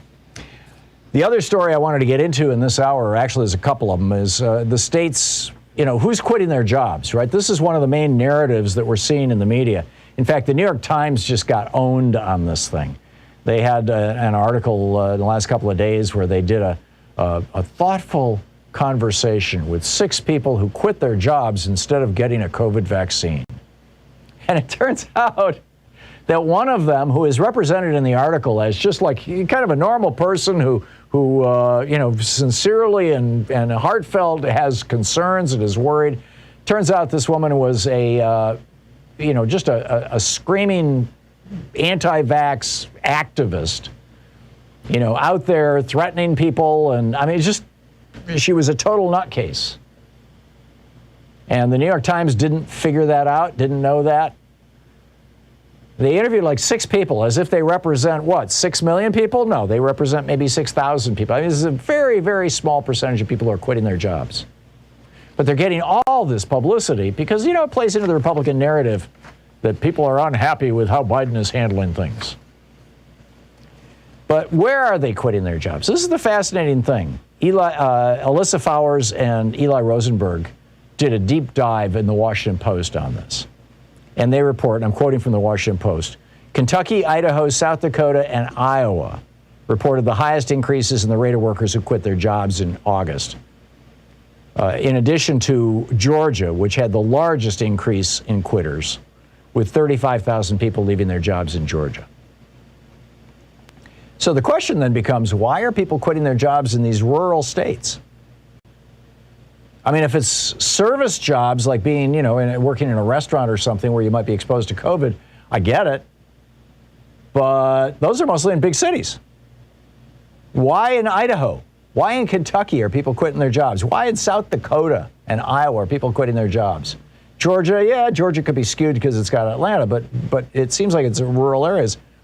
Well, here's the clue that they lay out in this piece in the Washington Post. This is from Fowers and Rosenberg. Quote, employees quit or were hired at rates matching or exceeding the national average in the 10 states with the highest rates of new COVID infections that month. Alabama, Arkansas, Florida, Georgia, Kentucky, Louisiana, Mississippi, Oklahoma, South Carolina, and Tennessee. Those 10 states had, on the one hand, the highest rates of COVID infections. Keep in mind, we have the highest rates of COVID infections in the entire developed world. Nobody's even close. We have the highest rates of death and the highest rates of infection. We are 4% of the world's population. We have 25% of the world's COVID infections. Because Donald Trump pushed people into COVID during the last 6 months of his presidency because he hoped that would get people back to work and it would get people back to shopping so the economy would recover so that he could win re-election. It's really very simple. And he has as much as come out and said this, as have numerous people who surrounded him. This is not a secret. This is not a conspiracy theory. He pushed people into COVID, and thus we end up with a quarter of the world's COVID infections being 4% of the world's population. We got the worst case of COVID in the world right now. And it's continuing in these red states. So the highest rate of COVID infection in these 10 states turns out to be exactly the same 10 states where you have the highest rate of people quitting their jobs. Now, two correlations become immediately obvious to me. The first is some people are quitting their jobs because they're afraid of getting COVID. I mean, if you're working at a supermarket checkout, station, and 5 or 10 or 20 or 30% of the people coming by refuse to wear masks and they're coughing all over you, and you're doing this for $13 an hour, or $10 an hour, or $7.25 an hour in some of these states. What do you say? You say, I'm out of here. I will sit this out. I'll go live with my parents or my best friend until COVID passes and I feel safe going back to work. That's one obvious answer. By the way, these are all right-to-work states. The right-to-work for less laws that say that basically you have no union protections in this state. So these workers have no protections. They've got no one they can turn to help remedy their unsafe conditions. They have no collective bargaining power. There's a great deep dive on this over at Daily Kos today by Dartigan in the community section that kind of ties these things together. In Missouri, a group of businesses, this is from the Washington Post, still frustrated by labor shortages more than 3 months after the state cut off the $300 a week federal jobless checks paid for billboards in Springfield to say, get off your butt, get to work. The state has seen no growth in its workforce since ending emergency benefits. See, this was the story that Republicans came up with initially. Oh, well, people are quitting their jobs because they're making $300 a month on unemployment. So the unemployment benefits ran out at the end of September, at the end of last month, but over a dozen Republican-controlled states cut those unemployment benefits in June, July, or August because they thought, oh, this is why people are refusing to go to work. So they cut their benefits. And guess what? It didn't change the numbers even a fraction of a percent. It's that people were afraid. That's one answer.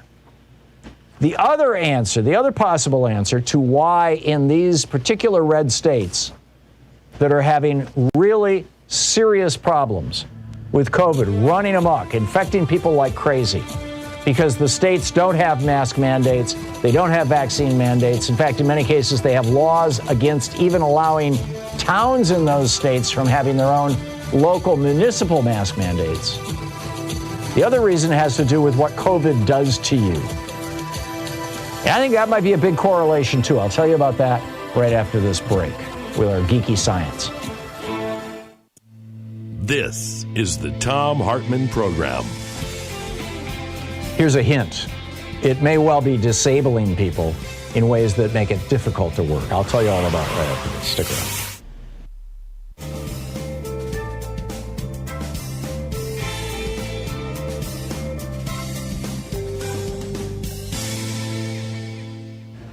And welcome back. Let's see here. Dustin in Eagle Bend, Minnesota. Hey, Dustin, thanks for watching us on Free Speech TV. What's on your mind today? Well, I got a response for you, for Dean, your earlier caller, about former President Trump. And he actually, I disagree with him. He took my Social Security and lowered it to $20 per his COLA. And he did not put a mask mandate at all, not even once, to protect his federal employees.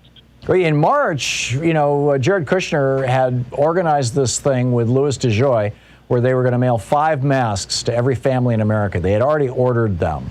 And then in early April, on April 7th, actually, the news came out. It was the top headline on both the Washington Post and the New York Times. It was the lead story on Fox, CNN, and MSNBC that COVID was killing black people way out of proportion to the rate at which it was killing white people. And when that news came out that week, Donald Trump canceled sending masks to everybody and stopped talking about how we had to be careful and we had to, I mean, keep in mind, he did the right thing initially at the beginning of March. He basically shut down the country and said, we're going to shut down until we get this thing under control and we're going to control these pockets of infection. And I mean, he literally did the right thing. Donald Trump, it pains me to say it, but then as soon as that news came out in the first week of April, that, it's mostly killing black people, all of a sudden it was like, hey, push people back into the workforce. Yeah, and I'm sorry to interrupt you, Tom. I also want to say thank you for taking my call and my previous call that I last talked to you. I want to say thank you, and I'm sorry for the late behavior. No, Dustin, no need to apologize. Thank you for the call. It's nice to hear from you. Rob in Guys Mill, Pennsylvania. Hey, Rob, what's on your mind today? Well, people were bringing up Mad Cawthorn. I just wanted to say he was involved planning the insurrection with the Proud Boys. I saw a video of it, and I turned it into the FBI, and I still haven't heard anything. And I also watched his live broadcast of the Capitol, showing the tour of it, how to get around to it the night before the insurrection. And he had a gun in Congress that day. This guy definitely needs to go. He's got ties to Russia and stuff that don't make any sense. Yeah. But there seems to be something involved with some CrossFit gym that they all seem to belong to. But the real reason I was calling was about Trump knew about this in October of 2019. Knew about this being COVID, do you mean? Yeah. Mm-hmm. And I thought the it was reason November. I found that out was it was on one of their websites for CPAC or one of them, and I'm actually a programmer. I can tell when somebody has reprogrammed their website and stuff. And I saved all the information because it had the timestamp date on it of October of 2019. And he's in a video with, I believe it's an Australian reporter, and he's saying we knew about this in October of 2019. Trump? Yeah. Huh. I'd have to go back and look at Woodward's book. He botched this a lot worse than what people think. Yeah, it's entirely possible, Rob. It's I can't discount that. I don't have apparently the specific knowledge that you do about it, though. So I would put that caveat on there before anybody quotes Rob. But he may well be right. It's 20 minutes past the hour. I'll be back with you in 60 seconds. Stick around.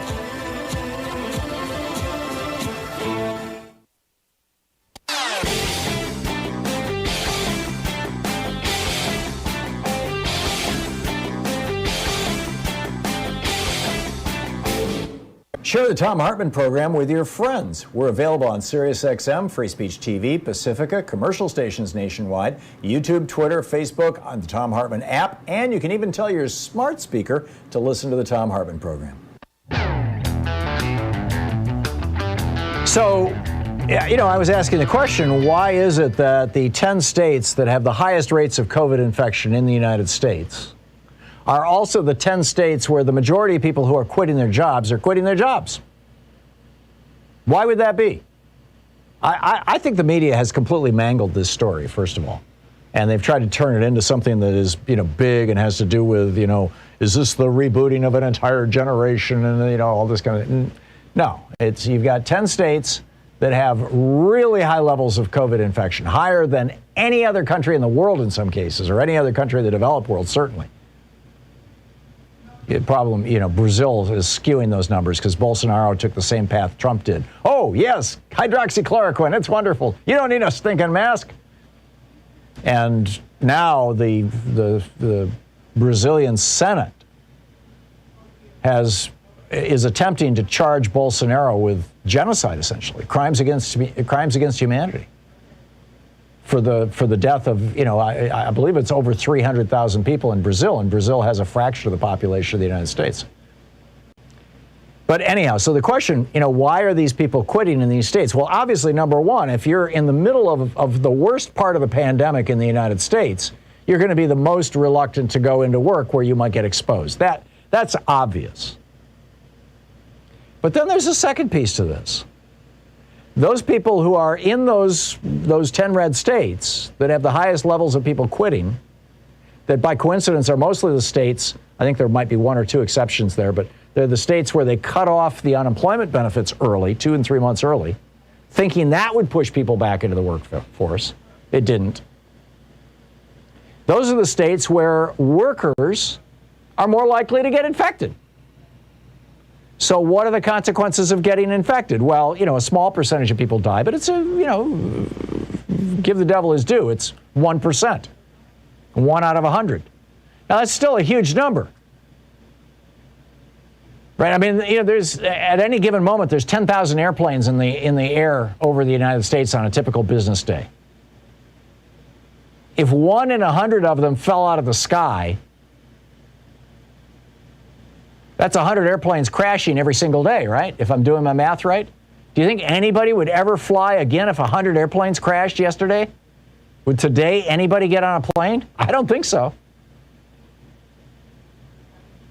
But 1 in 100 deaths, but I don't think that's it. I think what it is that even with a mild case of COVID, there are severe consequences.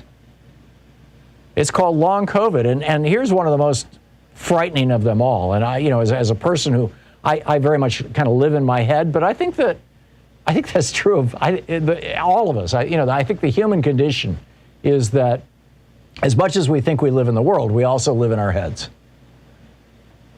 We translate the world into internal dialogue and experience. And therefore being able to function and live in this world requires a functional memory. And what, psychologists refer to as cognitive processes, thinking, the ability to think clearly. Well, this is a shocking new study, an absolutely mind-boggling study. This study was done by the U.S. Mount Sinai Hospital Group. They looked at 740 COVID-19 patients. 63% were women. None of these people had died. These were all, and what they identified were over 200 different symptoms associated with long COVID. But the most significant was, and I'm quoting here from a piece over at nordot.app, trouble with remembering things, finding words, and processing new information are among the long-term cognitive problems that appear to be occurring more frequently than previously thought after severe COVID-19 cases, according to a new study. 13% of outpatients, 35% of people treated in the hospital, after their COVID was long gone, had problems finding words. 12% of outpatients, in other words, people who never got sick enough to go into the hospital, they were simply diagnosed with COVID. 12% of them, 12 out of 100, and 39% of those who actually got into the hospital, 39 out of 100, said that they had lost their attention span.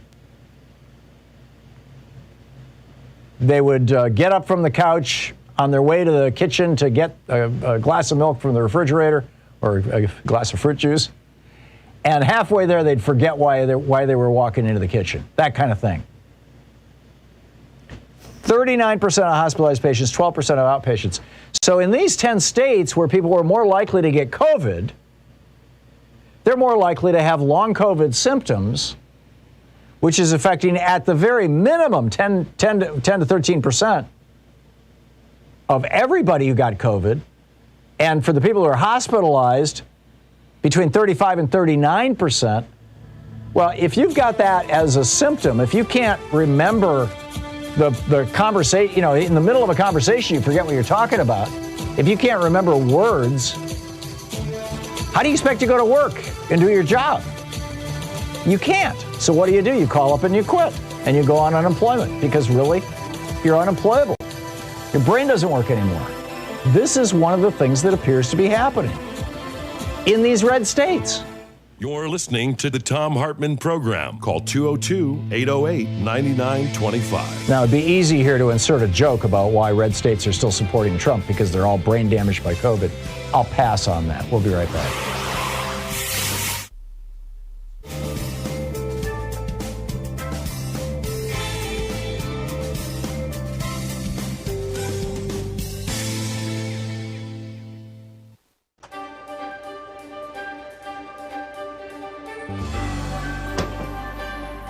Today's book in our book club is The Hidden History of the War on Voting, Who Stole Your Vote and How to Get It Back, by this guy, Thom Hartmann.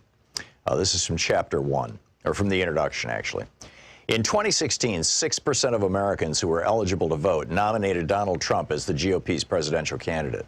It was 8% for Hillary Clinton on the Democratic side.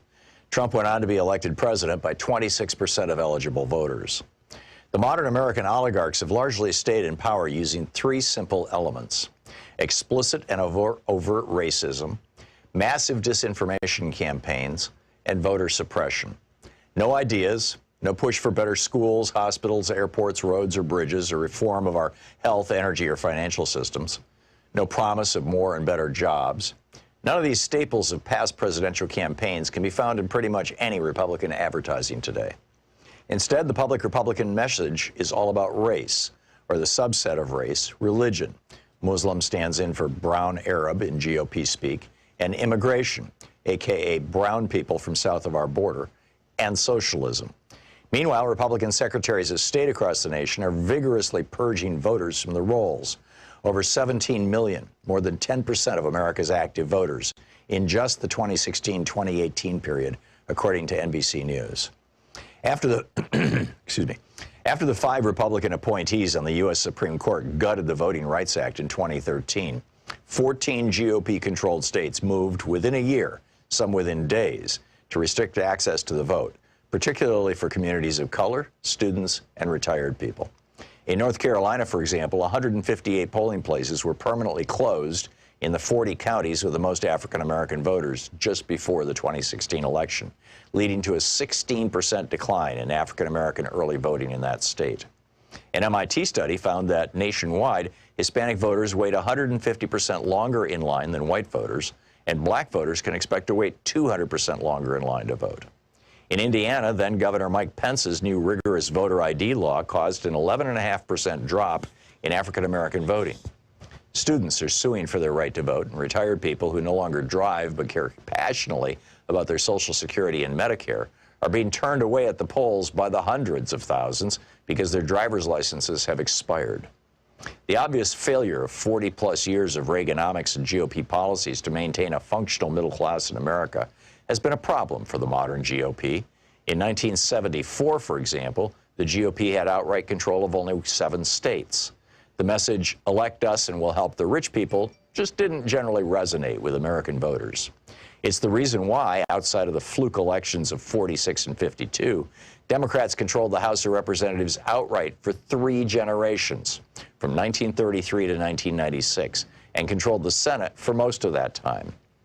Desperate to win the presidency for the GOP in 1968, Richard Nixon went so far as to commit treason by torpedoing a peace deal with President Lyndon Johnson that President Lyndon Johnson had worked out with the North and South Vietnamese. According to Abul Hassan Bani Sadr, then president of Iran, Ronald Reagan did the same thing by cutting a deal with Iran whereby they would hold on to the U.S. embassy hostages until after the 1980 presidential election, torpedoing Jimmy Carter's chances of re-election. But in 2000, the GOP changed tactics. After Reagan was almost busted for his part in Iran-Contra, he testified that he had forgotten about details of the program more than 80 times. His growing Alzheimer's spared him an indictment. They realized that getting busted for treason wasn't worth the risk. They needed a plan B, and it was deliciously simple. If most voters don't like what you're selling, then just don't let them vote. Paul Weyrich promoted this idea back in 1980 when he was campaigning for Reagan after co-founding the Heritage Foundation. And indeed, many Republican luminaries, such as William Rehnquist, who went from serving the GOP by standing in polling places and intimidating Hispanic and Native American voters in the 1960s to becoming Chief Justice of the Supreme Court, rose up through the ranks by participating in Republican-run voter intimidation schemes. Voter suppression became the foundational go-to tactic for the GOP in 2000. Although the GOP attacked Democratic presidential nominee Al Gore with smear and innuendo, ridiculing him for helping write the legislation that created the modern internet, for example, the main thing that got George W. Bush into the White House was voter suppression. His brother, Florida Governor Jeb Bush, and Bush's Secretary of State, Katherine Harris, threw somewhere between 20,000 and 90,000 African-American voters off the rolls. They were able to get the vote close enough. The 5 Republican appointees to the Supreme Court functionally awarded Bush the presidency. The BBC covered this in 2001 in 2 major investigative reports that were seen all over the world, except on any American media. By 2016, the Republican Party had fine-tuned its voter suppression and intimidation systems to the point that they ran like well-oiled machines in nearly 30 states. Between the 2012 and 2016 presidential elections, for example, Ohio had purged more than 2 million voters from its rolls, the vast majority, more than 2 to 1, in heavily African-American and Hispanic counties. The 5 Republican appointees on the Supreme Court ruled in 2017 that they could keep it up. And other states have since adopted their new tactic of caging voters. The book, The Hidden History of the War on Voting, by me.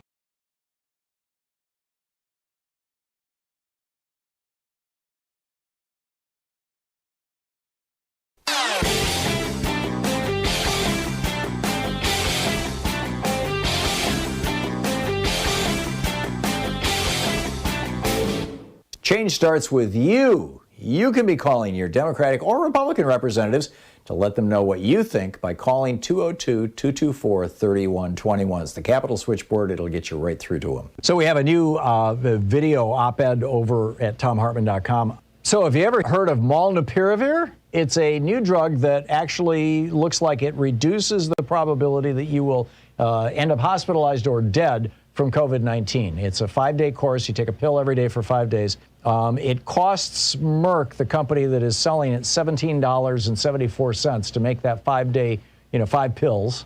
They are selling it to you and me, to the federal government, $712 per 5 pills, per, treatment course. And you say, what? And here's where it gets really interesting. The Defense Threat Reduction Agency, which is part of the Department of Defense, provided $10 million of funding to Emory University to develop this drug, and $19 million in additional grants came from the National Institutes of Health. We paid to develop this drug, and now we're going to pay $700 for it? Really? Check it out. There's a video over at ThomHartmann.com all about it.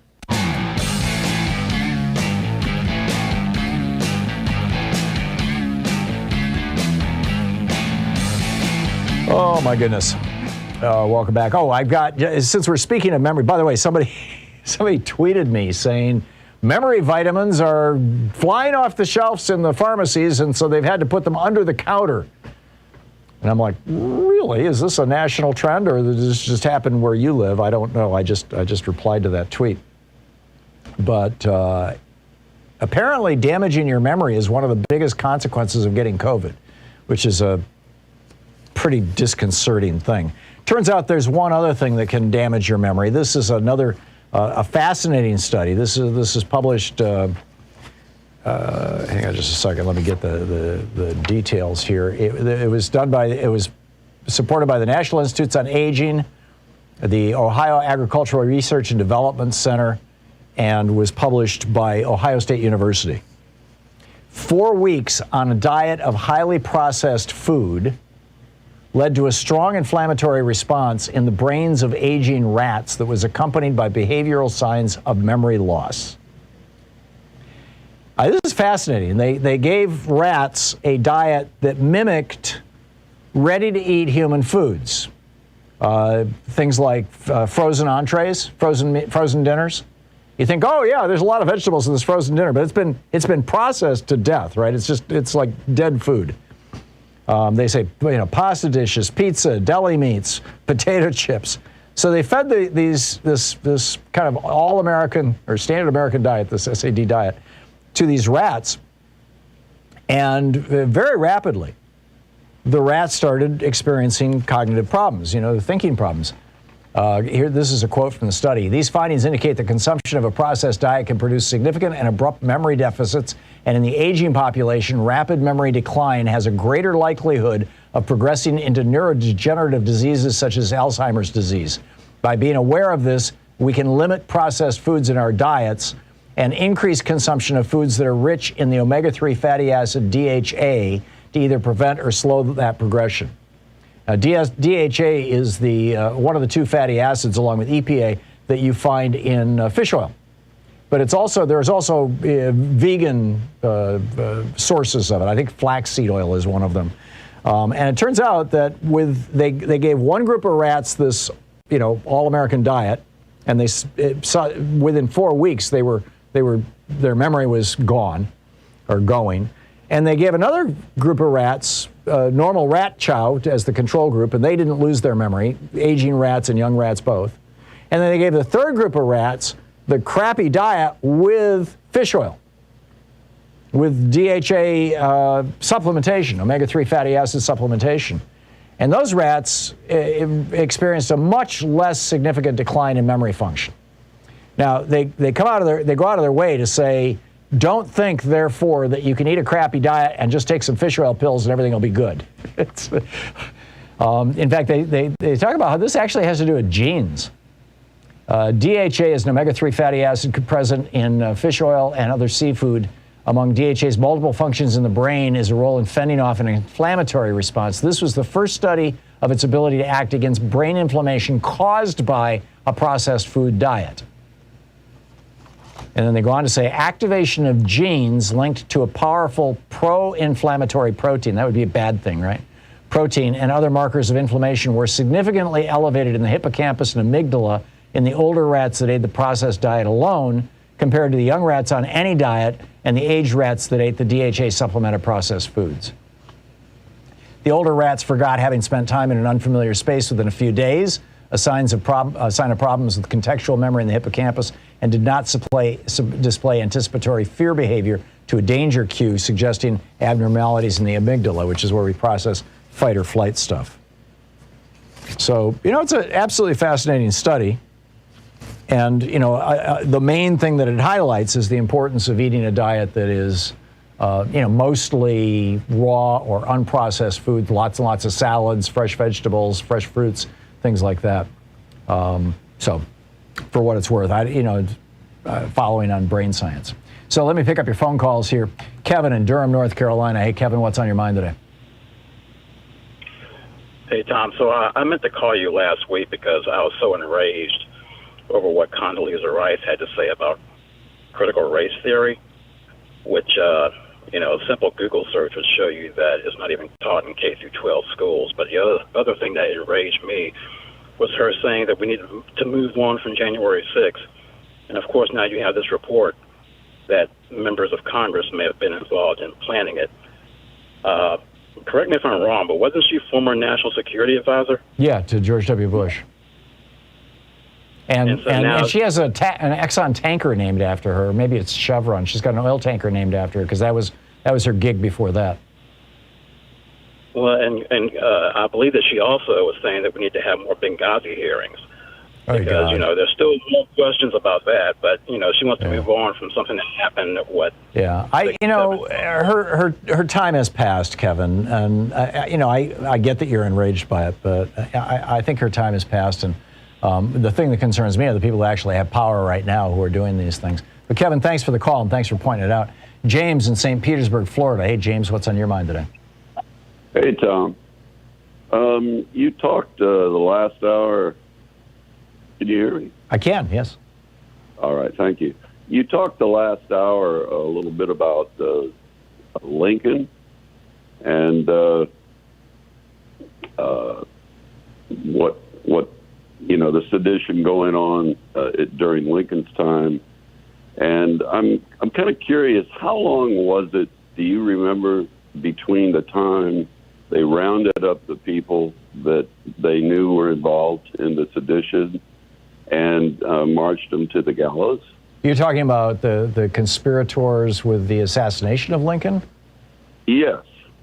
I don't I don't recall. Well, it wasn't just Lincoln. They had planned to take the entire cabinet down. Oh, one of those guys attacked. I think his name was Seward. Seward. Yeah. Yes. His Secretary of Defense went into his house and stabbed him in the stomach.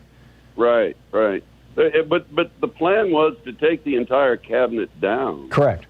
This was a big time sedition. Oh, plan. they hung what, 7, 8 people? It's been a long time since I read the Civil War history. So I'm sorry, James. And so, I need to take more fish oil, I guess. Every one of those people were marched to the gallows, including Mary Surratt, a woman. Yeah. And I'm trying to figure out why we have gone on now for 9-10 months, and I feel, as a U.S. citizen, like we're nowhere near getting any of these people rounded up, and yet we all know who they are. Yeah. They're the usual suspects. Come on. Well, we are big believers in this country in the rule of law, or at least those of us who are not part of the Trump administration are big believers in the rule of law. And I don't want somebody going to prison or even getting a large fine without due process. And due process requires, a process. I mean, thus it's called that. Yes, but I would have liked to have seen the Justice Department jump a whole lot faster. I would have liked to have seen Congress jump a whole lot faster, but they're doing it now. So, let's give the devil their due. Well, don't you believe that expediency is extremely important when you've only got a year and a half left till the midterm? I do, but I also don't think that this is going to turn out to be such a complex case that it's going to take another 3 years to unravel or 30. This is not the Kennedy assassination. This happened. This played out on social media.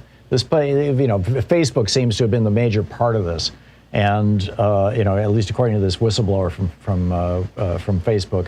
And I don't think that it's going to get too bogged down here, frankly. When you look at the guy, the fellow who called earlier, who tweeted me the list of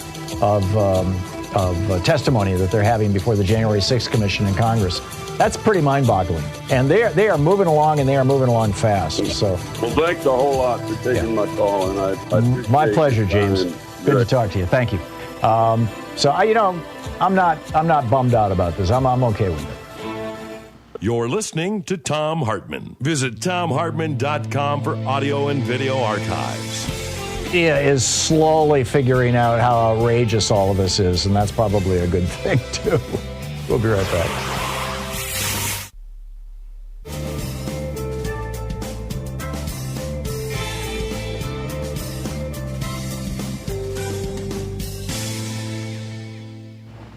And welcome back.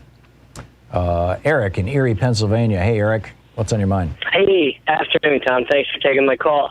Listen, on your COVID quitters and some of the data, I saw something over the weekend. I think it was on Brian Stelter's program on CNN, and they were looking at police deaths for the year 2020, I believe, was the data. And they were comparing police who died by shooting to police who died from COVID. Right. And it was about 90 by shooting, and who knows how many of those were suicide. There's always some in that number. But the COVID number was like 490. And they had them both categorized under line of duty deaths.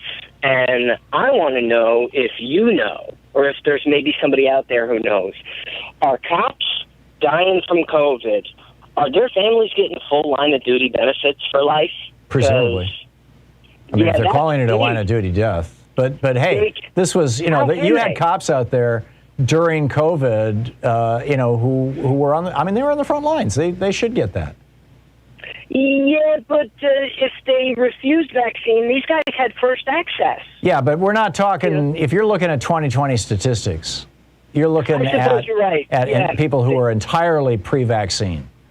Yeah, I didn't make the connection, actually, and that's a good point. But going forward, they're going to need to delineate these, because this has become, it's like a new anti-vax subgroup in police. Have you seen some of the rhetoric coming out of some of these unions? I mean, it's really aggressive, and it goes to show for, Black Lives Matter and traffic stops and all manner of stop and frisk and stuff, everyone is starting to see this I'm anointed, I have a separate set of rules for me attitude that cops often portray. We had New York City subway cops roughing up a guy over the last couple of days. I don't know if you saw the footage of that. He asked them, why are you not wearing a mask on the subway?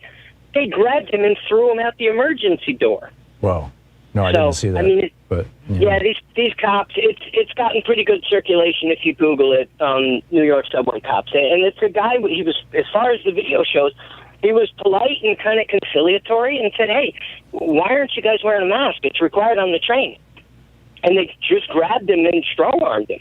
Yeah, yeah. So power does strange things to people, Eric. You know, particularly people who have felt powerless throughout their lives, which is typically the case with bullies. Most bullies are compensating for a feeling of inferiority or powerlessness or some trauma in their lives, and which is not to excuse it, but you know. It's often who seeks out that job. I had a neighborhood bully growing up where I did as a kid, and he pounded on all of us kids around the neighborhood. You know, and he ended up NYPD. I grew up around there. Yeah. There was a bully in the neighborhood that I was growing up in. He beat me up several times. His name was Dennis. And later, this was when I was like 7, 8, 9. Later on, I learned that his father used to beat him in the basement with a belt. Used to tie him to a pole and beat him.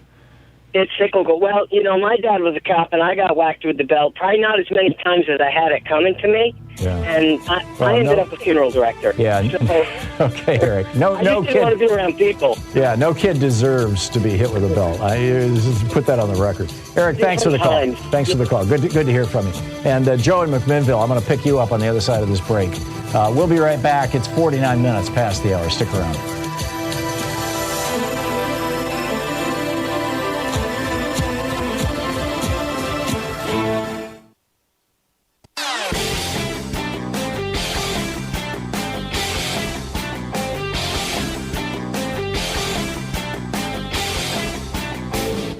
Hey, thanks so much for sharing our program and for reaching out to our stations and sponsors and letting them know that you're listening. It really means a lot to us.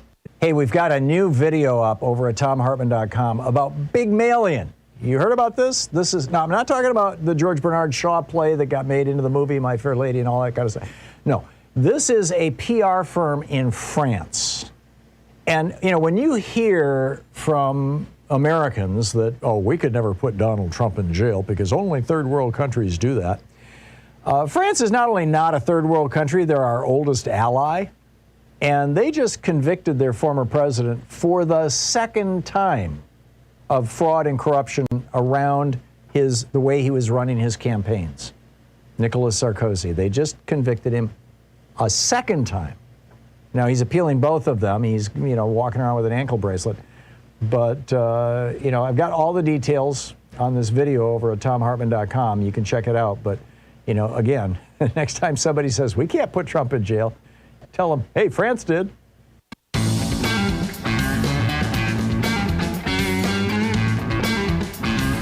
And welcome back. 50 minutes past the hour, 10 minutes before the hour. Joe in McMinnville, Oregon. Hey, Joe, thanks for watching us on Free Speech. What's up? I just wanted to say thank you. And to be honest, because you're honest. I was a man that watched Fox News all the time, and all I ever asked is be honest with me. And then I found out all they did was lie to me. Whoa. And I come so close to voting for Trump twice that, I mean, I've been brainwashed I'm 70 years old. Me too. And I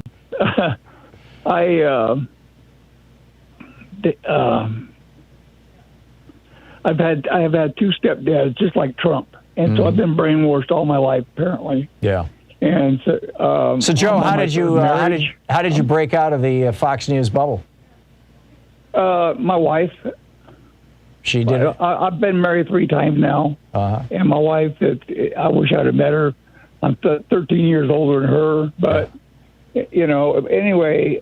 She turned you on to our show? She asked me to watch you, and so I did. And first I disagreed with you, and then more I watched, I said, this man's telling me the truth. How about that? And so I appreciate you so much, and well, thank you, Joe. I do donate a little bit to you every month. And, to Free Speech TV anyway, yeah, which carries our program. Thank you for that, Joe. And Joe, it's props to your wife, and let me say to anybody who might be a recent Fox watcher, viewer who is watching this show, if you can identify anything that I'm saying that's not truthful, let me know, and I will correct it on the air. We really value honesty and accuracy on this program. And occasionally I get things wrong, and I do make it right. But Joe, thank you. I got to move along. But thank you for the call, and thanks for your kind words. And say hi to your wife for me. I wish you the best. Joe, thank you. Paul in Woodinville, Washington. Hey, Paul, what's on your mind today? Well, I really, and more truth for Joe there. Thanks. I liked the call with your Trump supporter Dean, and we need more truth. I would pay.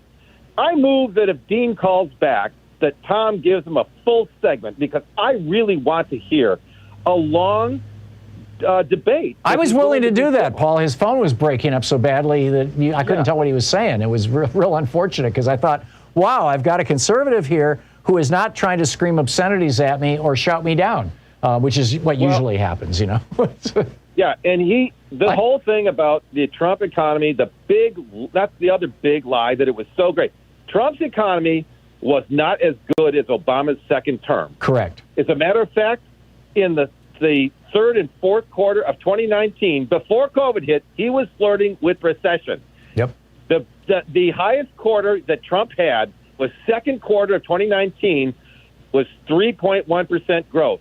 And I remember this distinctly because it was projected to be 4.1%, and the media said that's the highest in 4 years. Now, what was 4 years before? Obama, 4.1% in second quarter of 2015. And remember, second quarter 2019 was Trump's tariffs. After the tariffs, third quarter 2019, 1.9%. Fourth quarter 2019, he eked out 2.1%. He just barely averted but Paul, I'm getting between 3 and 7 fundraising emails every single day from Donald Trump and people associated with him. And at least once a day, he says, I brought you the best economy in the history of America. He brought you the biggest crash, as you are correct. He brought the biggest economic crash in the history of the world in real dollars. The economy contracted 31%. Through COVID. And you're right, he could argue that it wasn't all his fault, but I would argue it was mostly his fault. Actually, the Great Recession, the contraction was only about 24%. Well, so he beat the Great Recession. Yeah, and I was telling the story of Taiwan. Taiwan actually never really seriously shut down throughout all of 2020. Taiwan, because they had contact tracing and testing program, and they were isolating people with COVID, they continued functioning. We're still buying products from Taiwan. Go ahead. And the states that you mentioned all have $7.25 minimum wage. That's the federal minimum. Many of them have. I think all of them do have sub minimums for workers like restaurant server can make as little as $2 an hour because they're planning on tips. Now, if you're getting tipped in $2 an hour and nobody's coming in and nobody has any money anyway, well, you might as well stay home. Yeah. What are you going to do with that? Yeah, what is happening here, Paul, is that America is splitting into two economies. You've got the blue state economy where people are prosperous and they get good educations and life is pretty reasonable. And then you got the red state economies where literally Mississippi's experiencing right now a massive wave of hookworm infection, something that typically happens in third world countries. Yes, that's right. Yeah, they have. And that economy, you're coming my way, Tom. You'll get there with me. That's the way we're going to solve this, is to make it clear that it's a two economy nation, the blue and the red, and that they are the ones who are the bloodsuckers. They are the parasites on the blue states.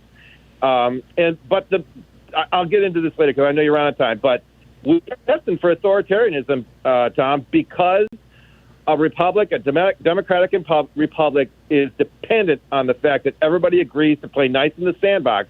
And when one faction decides, no, we don't have to be nice, well, then you end up with the way the Roman Republic ended, and we came to authoritarianism under Augustus, who was a good emperor, but somebody had to take control.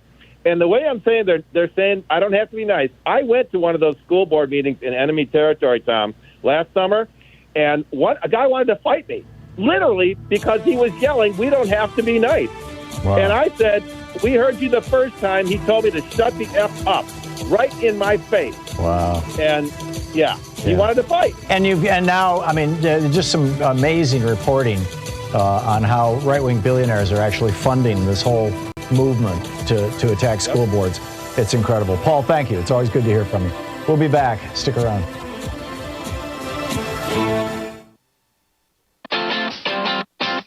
You're listening to Thom Hartmann.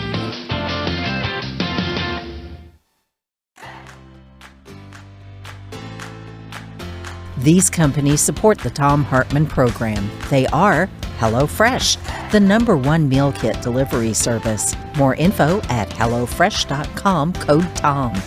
CB Distillery, CBD for sleep and pain relief. More info is available at cbdistillery.com, code TOM.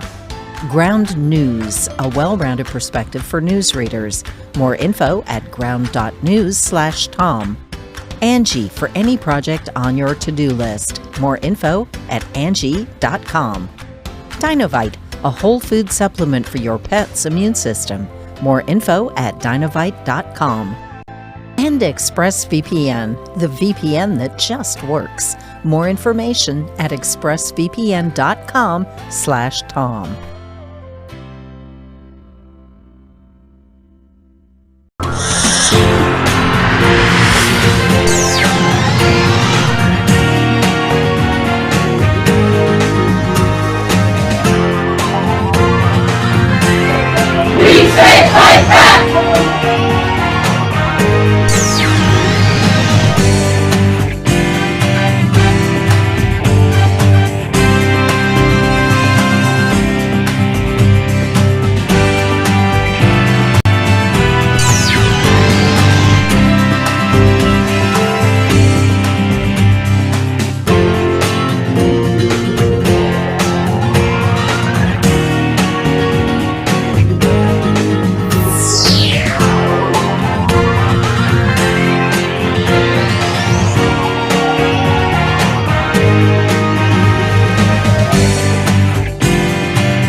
Today in the Thom Hartmann Book Club is Common Sense for the 21st Century by Roger Hallam.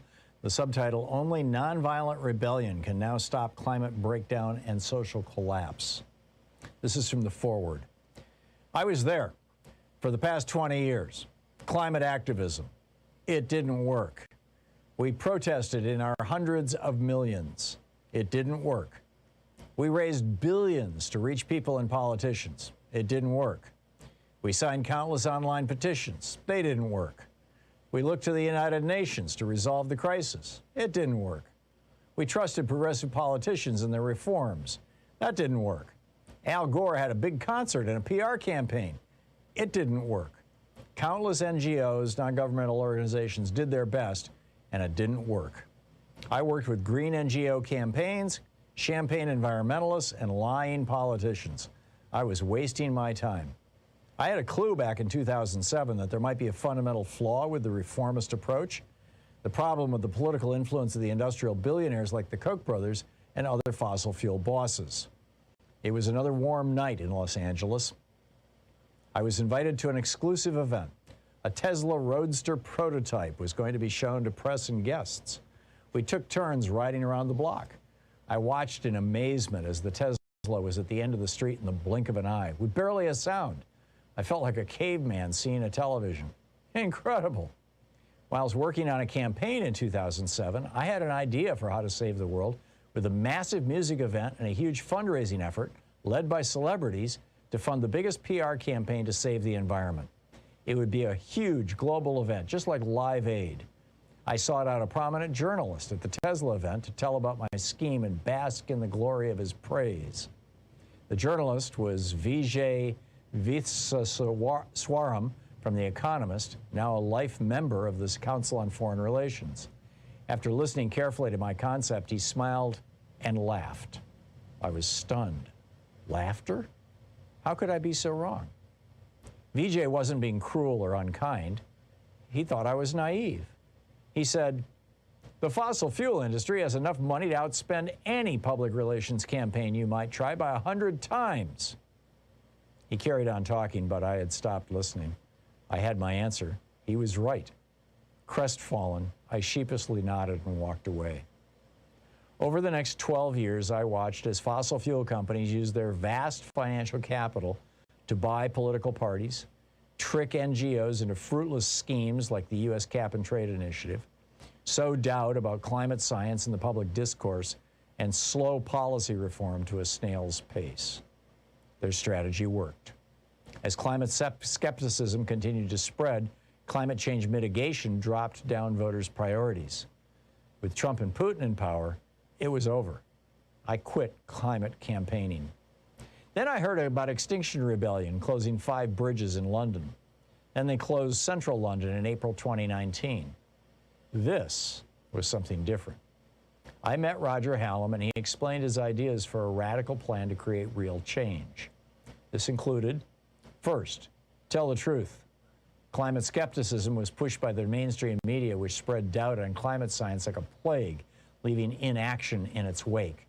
The scale of the crisis is being played down, and we must get the truth out.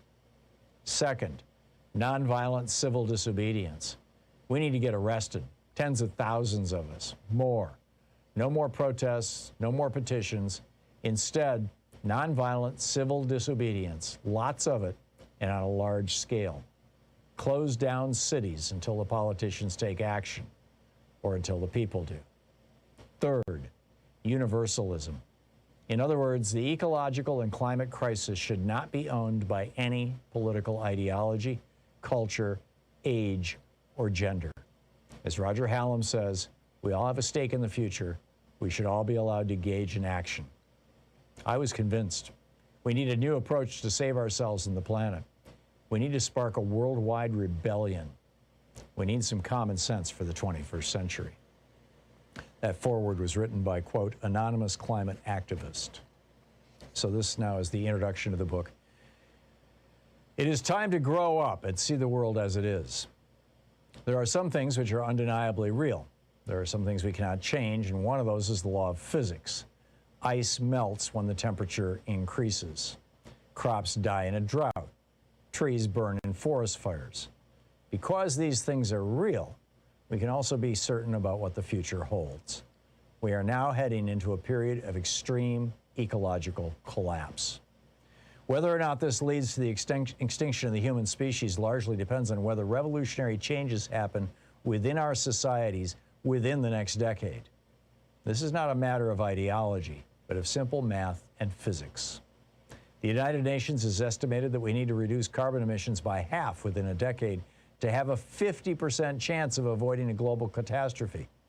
Of course, this is likely to be an underestimate, as recent science shows permafrost melting 90 years earlier than forecasted and Himalayan glaciers melting twice as fast as expected. The book, Common Sense for the 21st Century, by Roger Hallam, the co-founder of the Extinction Rebellion. The subtitle, Only Nonviolent Rebellion Can Now Stop Climate Breakdown and Social Collapse.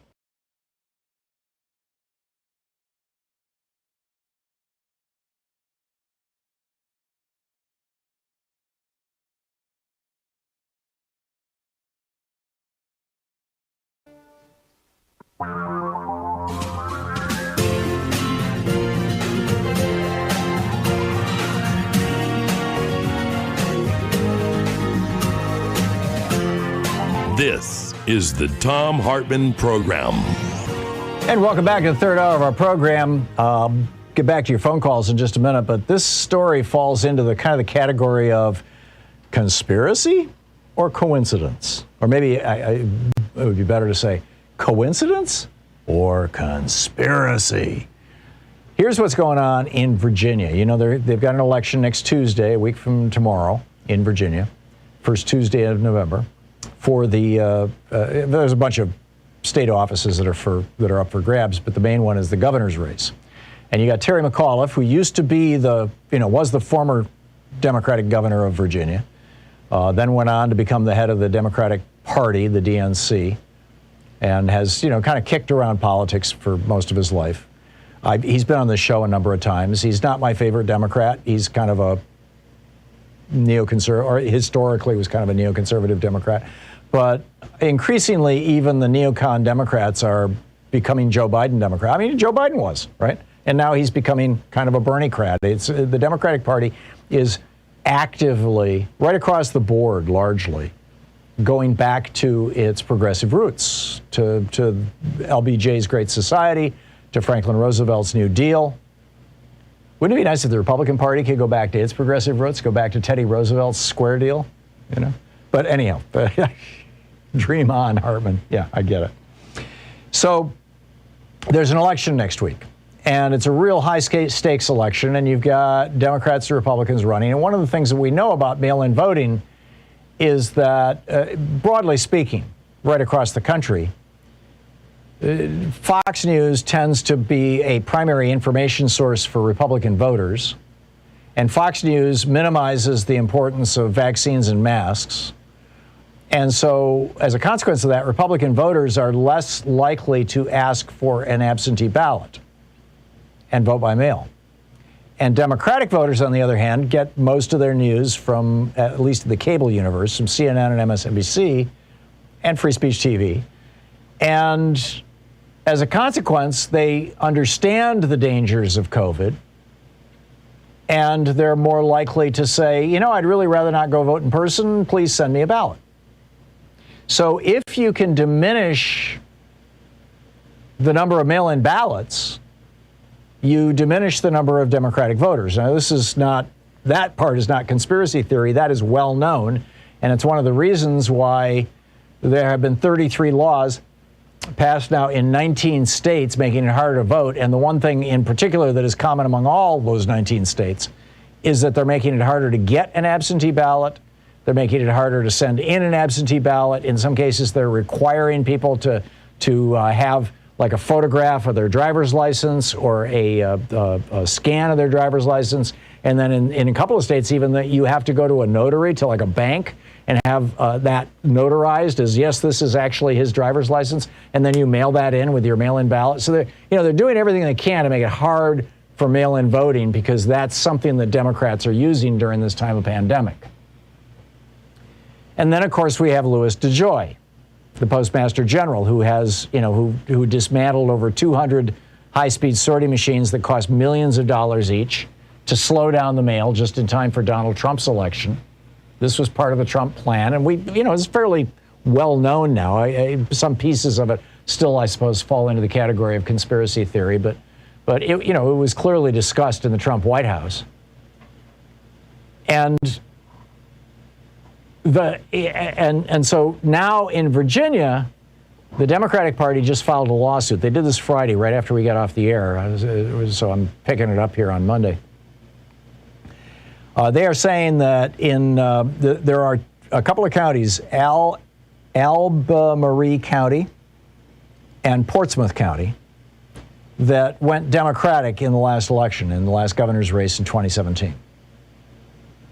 And in those counties, plus a third county, James City County, which was more kind of on the knife's edge, it did go for Ed Gillespie, the Republican, in the last election.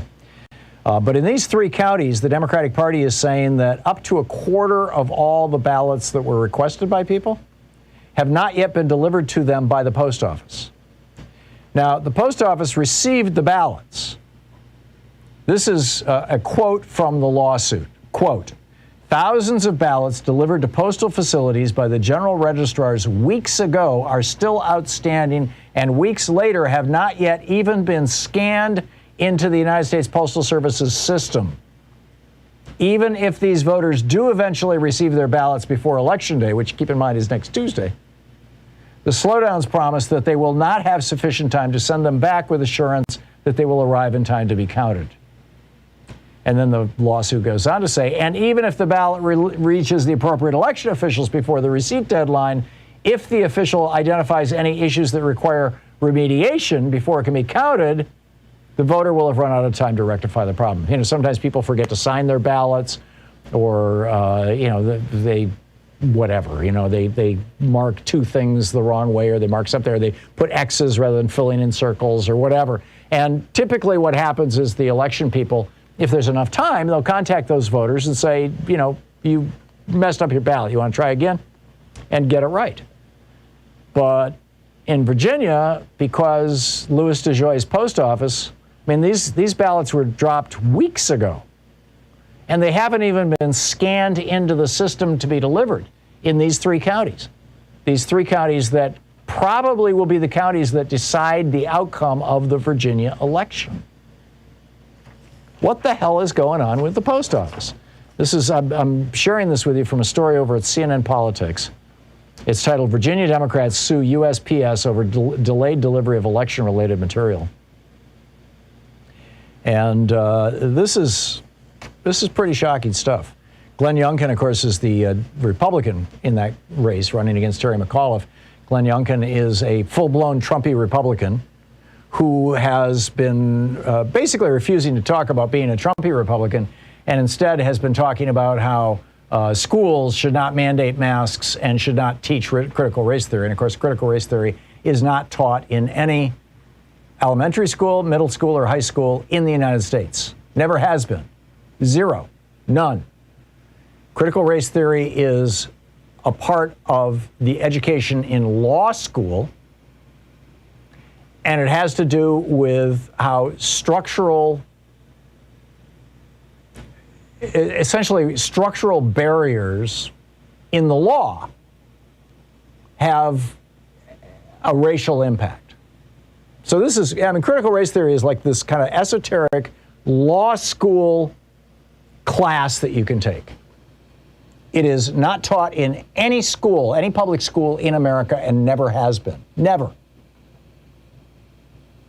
And yet this is the thing that Glenn Youngkin is going, oh my God, we got to stop this. And he's got people whipped up to the point where they're going to school board meetings and they're threatening school board members and picketing their houses and saying, we know where you live, and you're going to go down in flames, and we're going to. And it turns out, as has now been exposed, that many of the people involved in this, specifically in Virginia, have ties to this right-wing billionaire network and the think tanks and the Tea Party and all these things that they have been funding for years. Excuse me. They just, the idea of, from the right-wing billionaire's point of view, the idea that anybody in America should get anything from the government that they have to pay for with their tax dollars is completely anathema to them. No, we do not want to pay for anything. We want to keep our money in our money bins so that every morning we can take, we can jump up, get up on the diving board and dive in like Scrooge McDuck, right? But we do not want to pay taxes. And because we do not want to pay taxes, therefore, there shouldn't be public schools. Let's just go all private schools. Maryland tried that after the 1954 Brown v. Board case, or at least Prince George's County did. They shut down all their schools for a year rather than integrate them. But I think this goes beyond just race. This, I think, has to do with you've got a bunch of right-wing billionaires who don't want to pay taxes. Why should they, right? Their kids don't go to public schools.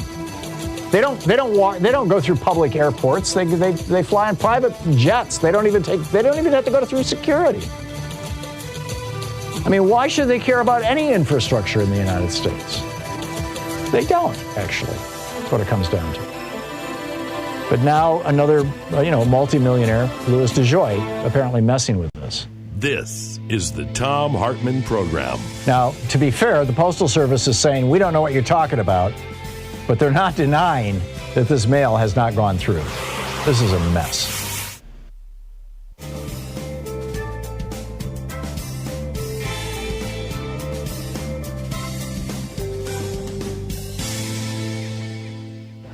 And welcome back. Don in Baldwin, Iowa. Hey, Don, thanks for watching us on Free Speech TV. What's on your mind today? Hi, Tom. Earlier today, you mentioned that if anybody could think of anything good that Donald Trump did, well, he did something good for Iowa. We had a governor that actually was here for quite a while, And then he retired. Tom Vilsack took back over, and somebody else. And then Branstad came back into office, and he was here for another several terms. Wasn't Terry Branstad a Democrat? No, he's a... Oh, he's a Republican? Okay, sorry. I don't know Iowa politics that well. Thank you. So you... And so Trump sent him to China to be our ambassador, right, thinking that he's going to get some good deals out of that, because Branstad was supposed to be a good deal maker. Mm-hmm. So that's a good thing that Trump did for Iowa. Got Branstad out of here. Okay, so it's kind of a snarky negative twist here, Don. The good thing that Trump did was he appointed your crazy Republican governor to not be a governor anymore. Okay, Don, thank you. Right. Thank you for that. Yep. Appreciate it. Mark in Valley, Washington. Hey, Mark, what's on your mind today? Well, I got an answer to the first two questions you asked. Okay. I don't think Merrick Garland has the intestinal fortitude to set the precedent to indict and arrest an ex-president. That's the first question. And the second one was, yes, Trump did one good thing. I think he drove a stake into the heart of the Clinton and Bush dynasties. Yeah, I'm with you. Although I'm not sure that you could define Clinton as a dynasty. I don't see their daughter running for public office or anything like that. But I think that what he drove a stake through, frankly, Mark, was the neoliberalism. This political ideology that Hayek and Mises and Milton Friedman and Tom Friedman, for that matter, were pushing for years and years and years, all the way back to the 1950s, that took over both parties, took over the Republican Party in the 80s and the Democratic Party in the 90s. This idea that we should have fiscal austerity, that government shouldn't be, doing its protective roles that it historically does, that we should have free trade, that corporations should be able to make their products anywhere they want, regardless of its impact on the country. I think that neoliberalism was largely repudiated by people. Frankly, with the election of Barack Obama, he was talking trash on neoliberalism, although he embraced it when he became president. Same thing with Bill Clinton, actually, in '92 in some ways, although he did campaign on NAFTA, Bill Clinton did, which was pure neoliberalism. Yes. But, Trump called that out, and I don't think it's ever going to be the same. I really think that we have made now the transition out of this 40-year neoliberal era from 1981 with the election of Ronald Reagan until 2021 with the election of Joe Biden. Because Biden was, a big-time neoliberal, too. I mean, he was totally in there with, end welfare as we know it and free trade and let the corporate and cut taxes and all this. He's not singing that song anymore. And he's not singing that song anymore because, what good politicians do is they notice when there's a parade going down the street and they jump in front of it and lift a flag and say, this is my parade. And Biden has figured out that the wheel has turned. America's going back to, and Mark, thank you for the call. America's going back to, I was going to say back to the 60s or the 30s. America's going back to the idea that the federal government has actually a role to play in our lives that can be beneficial. And I think it's a good and important thing. We'll be right back.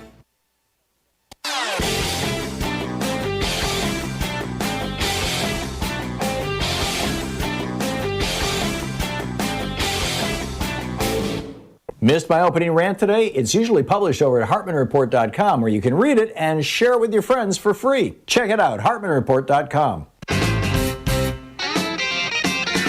And welcome back, 20 minutes past the hour. Tim in Orofino, Idaho. Hey, Tim, it says here you disagree with me, so you go to the front of the line. What's up? Yeah, I disagree on quite a few of the things you've been talking about.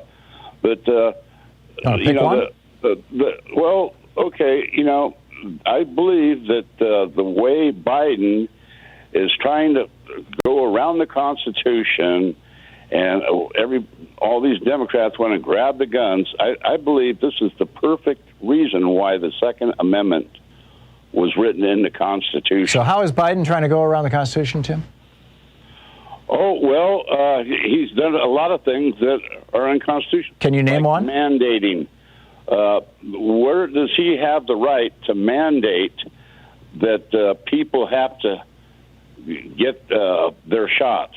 It's the Supreme Court has ruled on this in at least 2 different cases that it's perfectly legal. You can't. The federal government has that power in a public health emergency, and we've seen these. Vaccine mandates have been upheld repeatedly by the Supreme Court, including school mandates, including workplace mandates. That is completely constitutional, Tim, and we've known this since the 19-teens. Oh, is that right? It is. It truly is. You can look it up. Okay.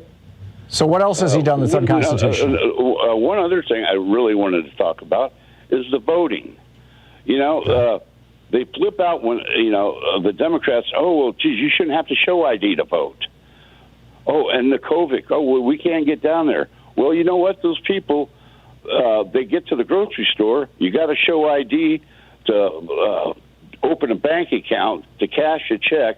Why is it so difficult, and why are they so afraid that you might have to show ID and go personally and vote? Why is that? My argument, Tim, would be that ID is an inferior way of verifying identity. Are you familiar with the term biometrics? No. Okay, biometrics is a metric, a way of measuring something that has to do with your biology. So, for example, your fingerprint is a biometric identifier. It's unique to you. You're the only person who has your fingerprint. Your iris scan is a biometric. Your face, a picture of your face is a biometric identifier. Interestingly, your signature is a biometric identifier. It is almost impossible to imitate another person's signature, particularly on the fly, particularly when you're trying to forge a signature in front of somebody who's watching it. So you with me so far here, Tim? Yeah. Okay. Yeah. So I remember when I was 7 years old, my mom used to check people in to vote down in Lansing, Michigan, and I would stand there next to her watching her do it. And when people registered to vote, they had to show ID. And they had to show, that they actually lived there, like a electric meter, bill or something, prove residence and all that kind of stuff. But when you registered to vote, you signed a voter registration card. That signature is a piece of biometric identification. And it's harder to forge than an ID. I can buy a fake ID that says that my name is, Joe Blow or, Tim from Idaho. I can buy that for $50 pretty much anywhere, and it can be fairly convincing.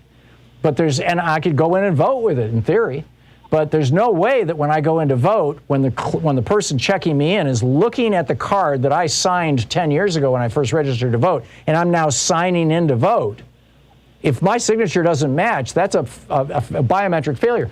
This is how we have done it now for 100 years, Tim, and it works. So they're watching every signature that comes in. They have every time I've ever voted, haven't they? Every time you've ever voted, Tim? You sign in. They look at your signature. They compare it to your registration card. It worked. Now, the reason that they're going with IDs in red states, conservative states, is so that they can narrow the spectrum of people who can vote. So, for example, you've got young people who are going to college, and they may not have a driver's license yet.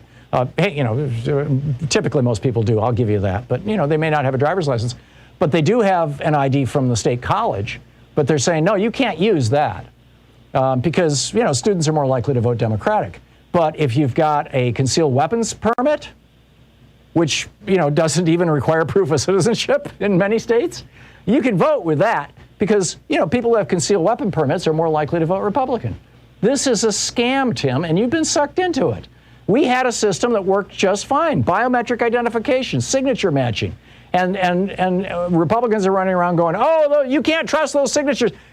I'm telling you, Tim, and you know this, right? I mean, try to forge your wife's signature sometime.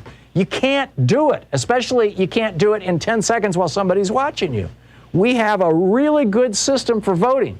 And the Republicans are trying to blow it up because they figure, we can tweak this a little bit, and we can tweak that a little bit, and if we can shrink the electorate by 1 or 2 or 3 or 4%, that's the margin of victory. That's what's going on, Tim. Yeah, well, there's this, like the one guy said, name one thing Trump has done good. I'd like to throw that back and say, what has Biden done good? Look at how we pulled out of Afghanistan. Look at the border crisis. Yeah, well, we pulled out of Afghanistan because Donald Trump set it up, you know. He made the deal with the Taliban last year in March of 2020. Yeah, and he also said that if there was anything going on, that he'd come after them. We'd bomb them. No, he didn't, actually. He closed 9 Air Force bases. Donald Trump did. He closed 9 Air Force bases, closed them permanently, handed them over to the Taliban, and said, just don't shoot at our people as long as I'm president. I'll give you anything you want. He surrendered to him, Tim, I got to run, but you should look that one up online. You'll find lots of backup for what I'm saying. Tim, thank you for the call. You're listening to the Thom Hartmann Program. Call 202-808-9925. It is nice to have a conversation with someone with whom I disagree that is civil. Thank you, Tim. That was very considerate of you. We'll be right back.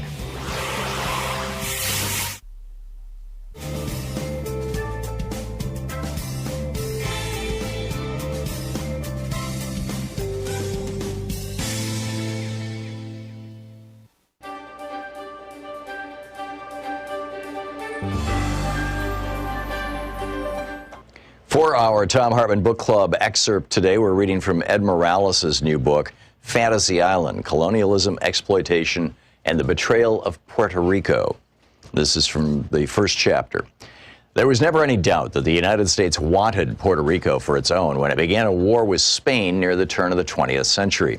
Cuba had been in the throes of independence war with Spain off and on since 1868, and the conflict that began in 1895 seemed ripe for the United States to capitalize on. The sinking of the USS Maine, an American naval ship destroyed by an explosion while moored just outside Havana, fueled American entry into the war. Although there are conflicting theories about the source of the explosion, including the likelihood it was caused by a spontaneous internal fire, William Randolph Hearst's newspaper chain blew up the incident into the perfect catalyst for the United States to enter the conflict. When Theodore Roosevelt entered the fray with his army of Rough Riders, the whole affair came as no surprise to anyone who'd been paying attention to the lust U.S. government leaders and military had long expressed to expand southward and westward. And although the idea of manifest destiny was at the forefront of the political discourse of this period, it's less often observed that the United States' expansionist gaze was saturated with racial language and attitudes, at once desirous of and repelled by Latin America's mestizo mulatto social dynamic. The Haitian Revolution at the end of the 19th century and into the 20th created a U.S. obsession with both Cuba and Puerto Rico because of the potential of a similar black-led revolt on those islands. In 1826, Virginia Senator John Randolph feared that such a revolt would render the southern United States vulnerable to invasion from Cubans in rowboats. For this reason, he objected to the United States participating in the 1826 Panama Congress because American diplomats would have to endure the horror of a U.S. diplomat taking his seat in the Congress, quote, beside the native African, their American descendants, the mixed breeds, the Indians, and the half-breeds, without any offense or scandal at so motley a mixture, end quote. The logic driving this perspective underlined not only the importance of slavery to the emergence of capitalism in the 19th century, but also, as Matthew Karp points out in this vast southern empire, the extent to which slave owners and their elected representatives disproportionately shaped U.S. foreign policy. Going back as far as the Haitian Revolution, fear of a successful slave rebellion in the newly formed United States strongly motivated Southern politicians. As Karp mentions, to that end, Presidents Madison and Monroe, quote, used overwhelming force to destroy black maroon settlements in southern Florida, end quote. Fear of slave rebellions also briefly united the interests of American slaveholders and Cuban elites who wanted independence from Spain, but in the late 19th century, after abolition, Roosevelt's forces fought in conjunction with Afro-Cuban armies against their common Spanish foe. The move to wrest Cuba and Puerto Rico from Spain came just as Spain had finally relented to end slavery as a concession to black rebel Cuban armies that had formed to push for independence. In a further move to placate continued unrest on the island, in November 1897, Spain signed automatic charters for Cuba and Puerto Rico, which gave limited home rule governments to both islands. Puerto Rico would gain full representation in the Cortes, the Spanish parliament, and could veto Spanish commercial treaties unfavorable to them while also retaining the rights to set tariffs on imports and exports. In this way, Puerto Ricans were granted a kind of citizenship that allowed self-government grafted on what was left of their Spanish subjecthood. Yet on July 25th, 1898, 8 days after the first meeting of the newly formed Puerto Rican Parliament, U.S. troops arrived in the southern port of Guanica and replaced the Spanish flag with the stars and stripes. This date would be remembered over 50 years later when the United States finally followed through on a project to allow Puerto Ricans to have limited autonomy and self-government. But at the time, it was both the end of Teddy Roosevelt's splendid little war and the beginning of the current quandary over what exactly Puerto Rico's new colonial master would do with the island. Although historians agree that there was no pre-existing plan for designating Puerto Rico's status, there was a general belief that Puerto Rico could be incorporated as a U.S. territory and probably would be.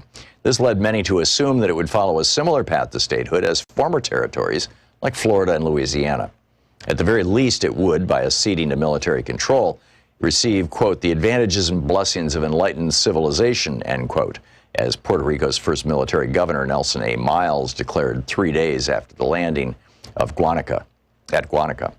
Because Cuba was so militarized during its wars for independence, the United States decided to allow it national sovereignty, thinking it could still exert considerable control over the economy because of existing business interests and a ready-made set of Cuban consumers who were already buying Ford Model Ts. But although Puerto Rico had experienced anti-Spanish uprisings in the mid-19th century, in 1898 they did not have nearly the same level of armed mobilization present. So the United States held on to it, particularly because of its geographic location, which would provide the United States with a stronghold on the easternmost tip of the Caribbean. The book is Fantasy Island by Ed Morales.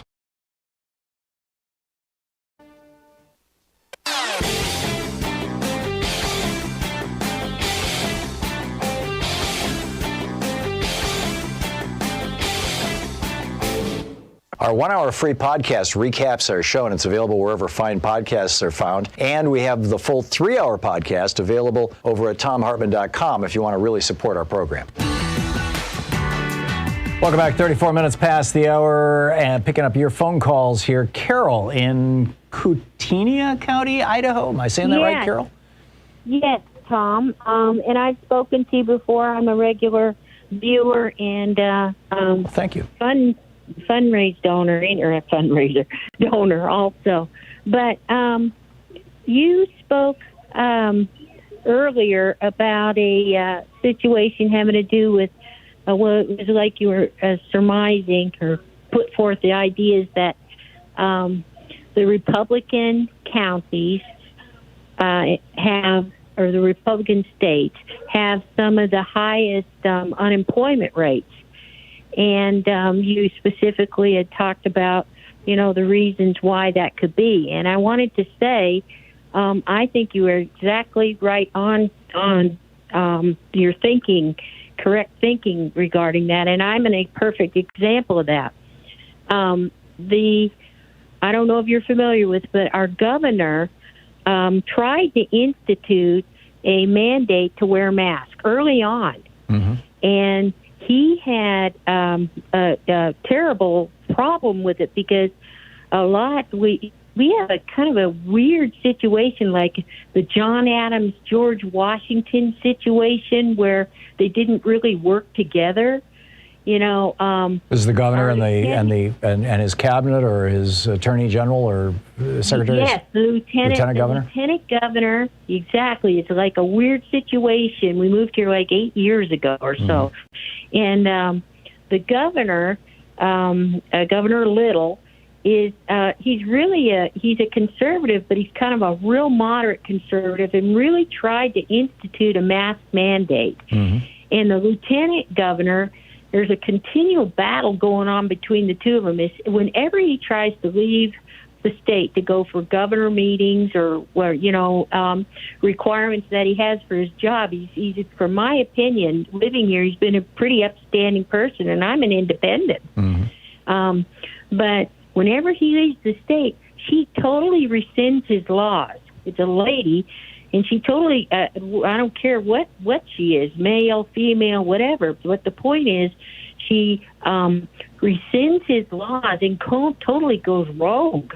Oh, I read about that. Yeah, your lieutenant governor is. Yeah, it's kind of nuts. Yeah. And obviously, she wants to be the next governor. I mean, this is the subplot here. So exactly, and he has to come back and straighten everything out again. Right. And it's been an ongoing battle, like funny. You can't believe. Well, that is trickled down all the way down throughout the whole entire population, and. Bottom line is, that in combination, of course, with the stand up for your rights thing, with the Second Amendment, which it has mask mandates, have nothing to do with the Second Amendment, but whatever. People have instituted a situation here where even if you wear a mask, I went to the grocery store just a week or so ago, and had 3 white men come up and harass me because of wearing a mask. And by the way, I don't wear one mask. I wear double masks because nobody wears a mask. So Carol, if I could interrupt for just a second, for people who might have just tuned in, what I was saying earlier is that the 10 states that have the highest rates of people quitting their jobs are also the 10 states that have the highest rates of COVID infection, and are also all right-to-work states, and are also all Republican-controlled states. And that my hypothesis was that people are quitting their jobs in those states for 2 reasons. Number one, they don't want to get infected with COVID in the workplace for crappy minimum wage. I think in every one of those states, or at least most of them, it's still around $7.25 an hour. And number two, a lot of these people probably actually got COVID, got sick, and now they're disabled. Their brain doesn't work the way it used to, or their body doesn't work the way it used to, and so they've got to quit their jobs, period. And so you're saying that, and Idaho is one of those 10 states, you're saying that, yes, your experience in Idaho is that analysis is accurate. Yes. Now, the exception of this, I can verify everything on your first point. The second point about the long term, I don't have that for verification. Right. But I can assimilate from the first point that you made about the unemployment. No one, nowhere, every place is advertising for people to come to work, and nobody is. And I can tell you from my own personal experience, I most certainly am not. I get calls, probably 50 calls a day, asking me to come to work. Well, here's what I have to weigh. First off, I just got my booster. I was determined with the situation in this state the way it is, where they are airlifting people from Idaho to the state of Washington, where, wait for it, masks are mandated. Right. Well, they're airlifting them here to Oregon, too, from Idaho. Yeah, they're airlifting them COVID to patients. States that had gone the distance and mandated masks. And the people have upheld that and taken advantage of those states because our state and our population is being absolutely selfish. Yeah. Will not wear masks and harass people. In other words, people who are trying to do the right thing are I just turn around and look at them. All 3 of those people that harassed me, I don't say a word. I just look at them and I think in my head, you know what? In about a week or 2, you'll be dead or airlifted. That's the way I think about it. Yeah. I don't answer. I don't respond. It's sad. So, Carol, I need to wrap this up and move along to the next caller. But bottom line is, you're saying that you think that people are quitting their jobs in Idaho because there's just so much sickness and there's no protection, and you've got all these mask holes running around yelling at people. They're low pay, no health care, no benefits. It's right down the first line that you're saying. Yeah. So I just wanted to call and confirm that and appreciate for what you said. And I am using my time to be, verifying, calling President Biden. I call, write, phone, survey, mansion, cinema. I'm using all my time to work on it. Now, after your piece on DeJoy, I'm going to be getting on that. Okay, Carol, thank you. It's great to hear from you, and I really appreciate the call.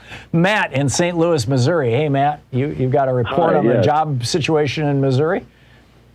Well, yeah, continuing what you're saying, I live in a completely Republican-controlled state, and when Donald Trump was president, we were allowed to have local mask mandates in public places, like at your job. But when Joe Biden the next year became the president, and then the Delta virus came back in the same state, we're not allowed to control our local public safety. I was working as a cashier at the time, and when they fought back and they won against those mask mandates, the customers became too emboldened, and they're hard enough to control. Only had a not really enforced mandate, but when I look for jobs, here's the problem. The last few jobs that I've looked for, they've offered $10.30 an hour. That is below $10 an hour take-home pay after taxes. That's 9 and change. And when I go, whether it's a Starbucks or another type of franchise, they don't consider 40 hours full-time work anymore. They consider 28 to 32 hours full-time work. So that's another issue that people have. That's why not only are they quitting because the conditions are unsafe. I'm fully vaccinated, but when I go look for a job, how do I know? I'm in a state where a majority of people are not vaccinated. Right. And so how do we have this conversation? How do I, especially when I'm trying to look for jobs that I'm probably overqualified for and I'm underemployed, these jobs necessarily they're not built to have a conversation like that. Mm-hmm. I can't make a check. I can't check I'm fully vaccinated, or I don't see signs that say, please apply here. Our staff is fully vaccinated. So they're alienating people who did the right thing. In my state, I did the right thing. I'm fully vaccinated. I need a job. I also applied at another store in my neighborhood. They've had a help wanted sign for several months. I patronized the store, and they ultimately told me I was too old. So I'm over 40 years old. I just happened to mention kind of like when I was in college, because it had to do with my experience relative to the store. It's a store that I go by and I patronize, and I had a rapport with the young man. So he was honest, and he said, well, the owner said, we just don't want to hire anybody over 40 because they're too hard to train. And I went home and I typed that in. That's illegal, man. I typed that in. Yeah, I mean, so like Tom, like the idea that someone in my state would take out a billboard and they would taunt the unemployed during a pandemic is, I wouldn't be able to write this and sell this to Hollywood. They would say it's not real. So is Missouri one of the states where these right-wing conservative billionaires have put up these billboards that say, get off your ass, get a job? Yeah, they have. And they, what's weird is they're choosing to do it. And this is the weird thing. They're not doing it in St. Louis or Kansas City, Tom. They're not doing it in blue areas. They're talking to their own people, and they're being very hard. And they're cracking the whip. And I'm scared No, that's not what's going on, Matt. What's going on is, in the red areas of your state, when those folks see those billboards, they're thinking in their heads, they're not thinking these people are talking to me. They're thinking, oh, these people are talking to those lazy people who don't want to work. That's what they're thinking. Yeah. Well, I think, how many small business owners, Tom, are Trump people? Let's be honest. And so a lot of help wanted signs, are they really creating a perception? Are they, how good right-wingers are kind of identifying what the group message should be and then amplifying it no matter what it is? Yeah, I don't think this is some kind of weird conspiracy, Matt. I really think that what's going on is that people are saying, there's a friggin' pandemic going on that's killing people and it's disabling people, and I don't want to be infected, and there are breakthrough infections. And I also don't want to deal with mask holes like Carol's call just a minute ago. 3 people coming up to her in a supermarket, and she's not even a clerk. She just is shopping, giving her hassle. I get it. Matt, thank you for the call. You're listening to Thom Hartmann. Visit ThomHartmann.com for audio and video archives. I mean, would you deal with mask holes all day, every day for $10 an hour? I wouldn't. We'll be right back.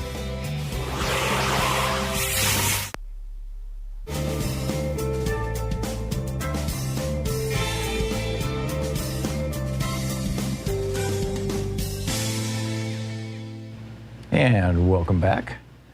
And let's see here, Mary in Las Vegas. Hey, Mary, what's on your mind today? Oh, hi, Tom. Apparently we're left now with just a wealth tax. Manchin will agree to that, and apparently Sinema. And I'm wondering, I'm billionaires, of course, and I'm wondering your thoughts. Are we going to actually capture any tax money from these billionaires, or are they just going to invest their money in, artwork and ships and stuff? And just one other comment. Elie Mysel was on C-SPAN this morning. I highly recommend everybody look it up. Boy, he was smoking. Oh, yeah. He was really good. He's one of the smartest guys out there. He's quick, he's witty, he has just a ton of facts at his fingertips. I'm continually impressed by him. Plus, he's theatrical. You should have heard him with his big about hair and Right everything. to Lifers and just everything. Yeah. Woo. Yeah, no, he's I love watching Elie Mysel. So to your question, Mary, if they do a wealth tax, and which is, by the way, a tax that we've never had in the United States, I'm skeptical about how much it'll capture. I'm guessing it'll just encourage, because they're talking about basically 700 billionaires will be captured by this. You have to have net assets of over $1 billion, and you have to have had income of over $200 million a year for the last 3 years. So that's like 700 people. And those people are, a few of them will pay. There's no doubt in my mind, that Warren Buffett and Bill Gates will probably say, sure, yeah, no problem. But you've got others who are going to go, why are you picking on me? And they're going to figure, it's like FDR saying, I have friends who say that they're going to have to leave the country if my tax policies pass, and I will miss my friends. I'm guessing that, if they pass this, you're probably going to see a couple of billionaires who are even going to change their citizenship. And then just like the anti-vax people who refuse to get vaccinated become like, oh, let's all pay attention to this small fringe minority of crazies. It's going to become, let's do big stories about this one guy or these 3 people who decided to change their citizenship, to avoid the wealth tax. That's my prediction. But, it's a tough one. I mean, Kyrsten Sinema, acting on behalf of the right-wing billionaires has just dropped a log in the middle of the road. And I think it's going to be a tough one. Mary, thank you for the call. Daniel in Denver. Hey, Daniel, what's on your mind today? Yeah, thanks for taking the call, Tom. Sure. Just had a thought. The basic thing is that the Democrats and the Republicans spend hundreds and hundreds of millions of dollars on advertising, and in my view, they get almost nothing for it in the way of results. I think the Democrats should get smarter and effectively use that money. Me as a businessman, what I would do is go to the swing districts where the margins are very, very thin. Hire a bunch of Democrats to come in and canvass and become registered voters and use the money more effectively that way. They'd have to move there, of course. But, number one, they'd have their votes. And number two, they'd go out and basically work on getting more voters registered. To me, that makes a lot more sense to use the hundreds of millions of dollars effectively. Yeah, I don't know about getting people to move, Daniel, but I'm totally with you on getting people registered to vote. Only about a little less than half of Americans are even, who are eligible to vote are even registered to vote. And then of the people who are registered to vote, only a little more than half of them show up to vote, which is why Donald Trump became president with, 23% of the possible electorate? I'm with you. It's 10 minutes past the hour, or before the hour.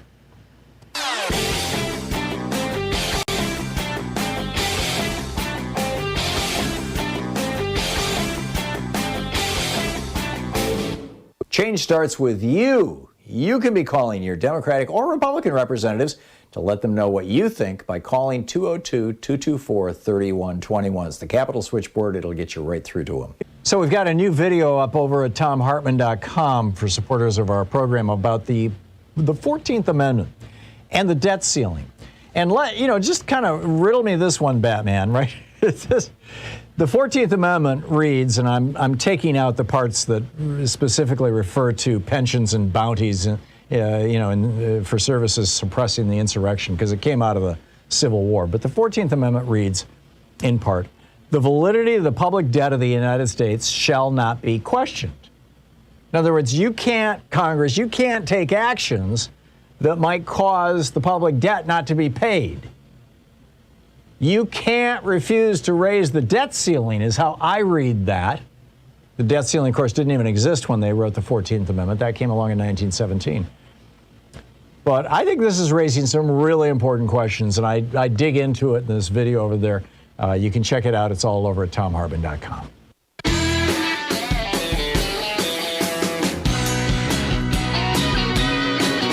And welcome back. Thom Hartmann here with you. Michelle in Naples, Florida. Hey, Michelle, what's on your mind today?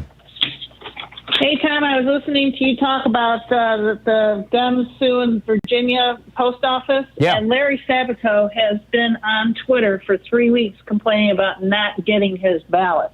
Oh, really? So I have been tweeting it. Yeah. Oh, yeah. And he was tweeting at Mark Warner and Tim Kaine to check it out. And I've been doing the same thing. Good. Never got an answer, but good. Well, thank you for that, Michelle. My mail has been so screwed up.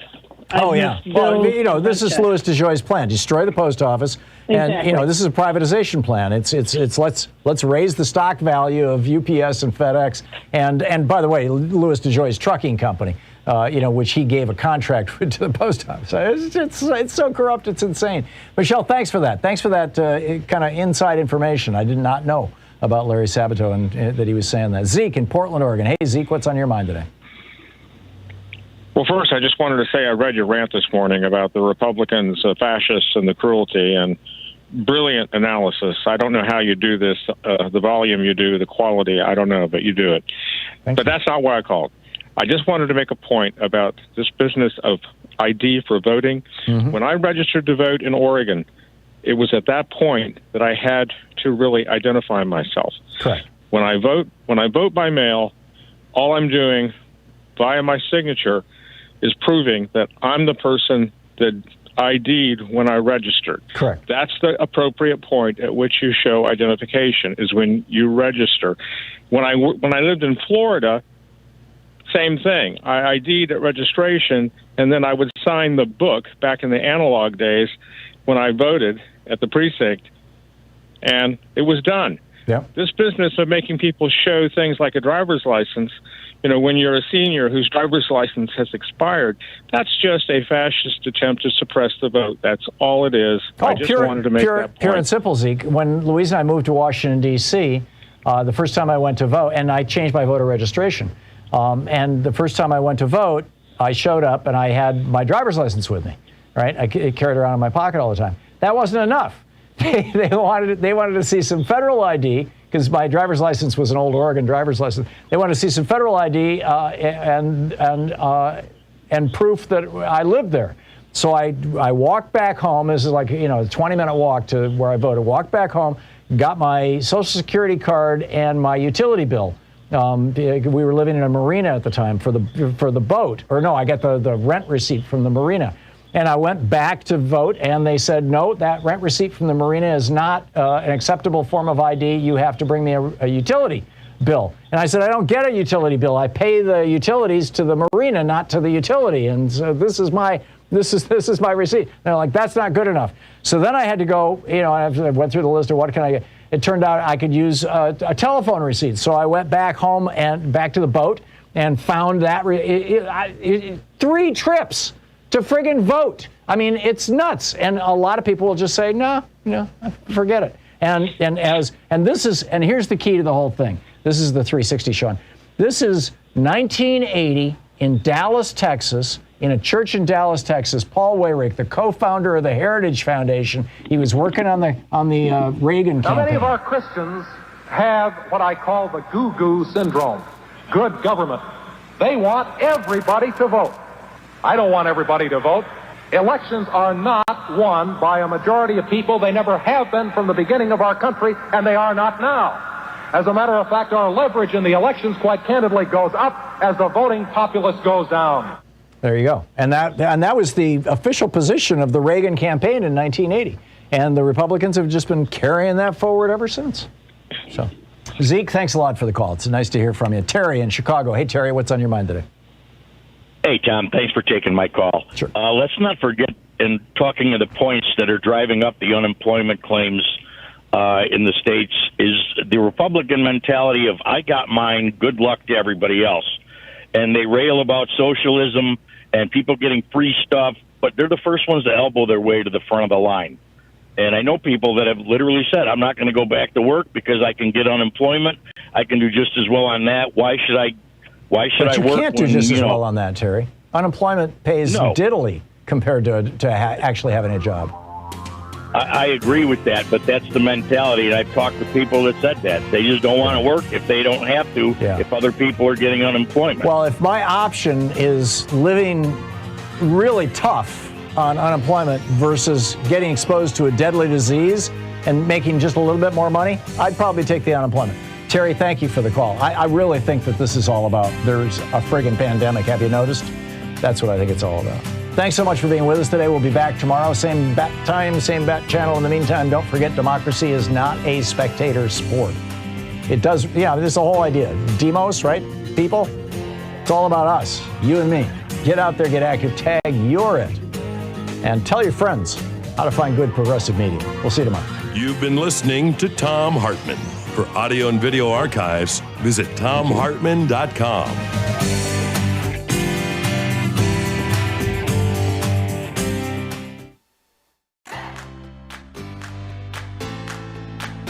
These companies support the Thom Hartmann Program. They are HelloFresh, the #1 meal kit delivery service. More info at HelloFresh.com, code TOM. CB Distillery, CBD for sleep and pain relief. More info is available at cbdistillery.com, code TOM. Ground News, a well-rounded perspective for newsreaders. More info at ground.news/Tom. Angie, for any project on your to-do list. More info at Angie.com. Dinovite, a whole food supplement for your pet's immune system. More info at Dinovite.com. And ExpressVPN, the VPN that just works. More information at expressvpn.com/Tom.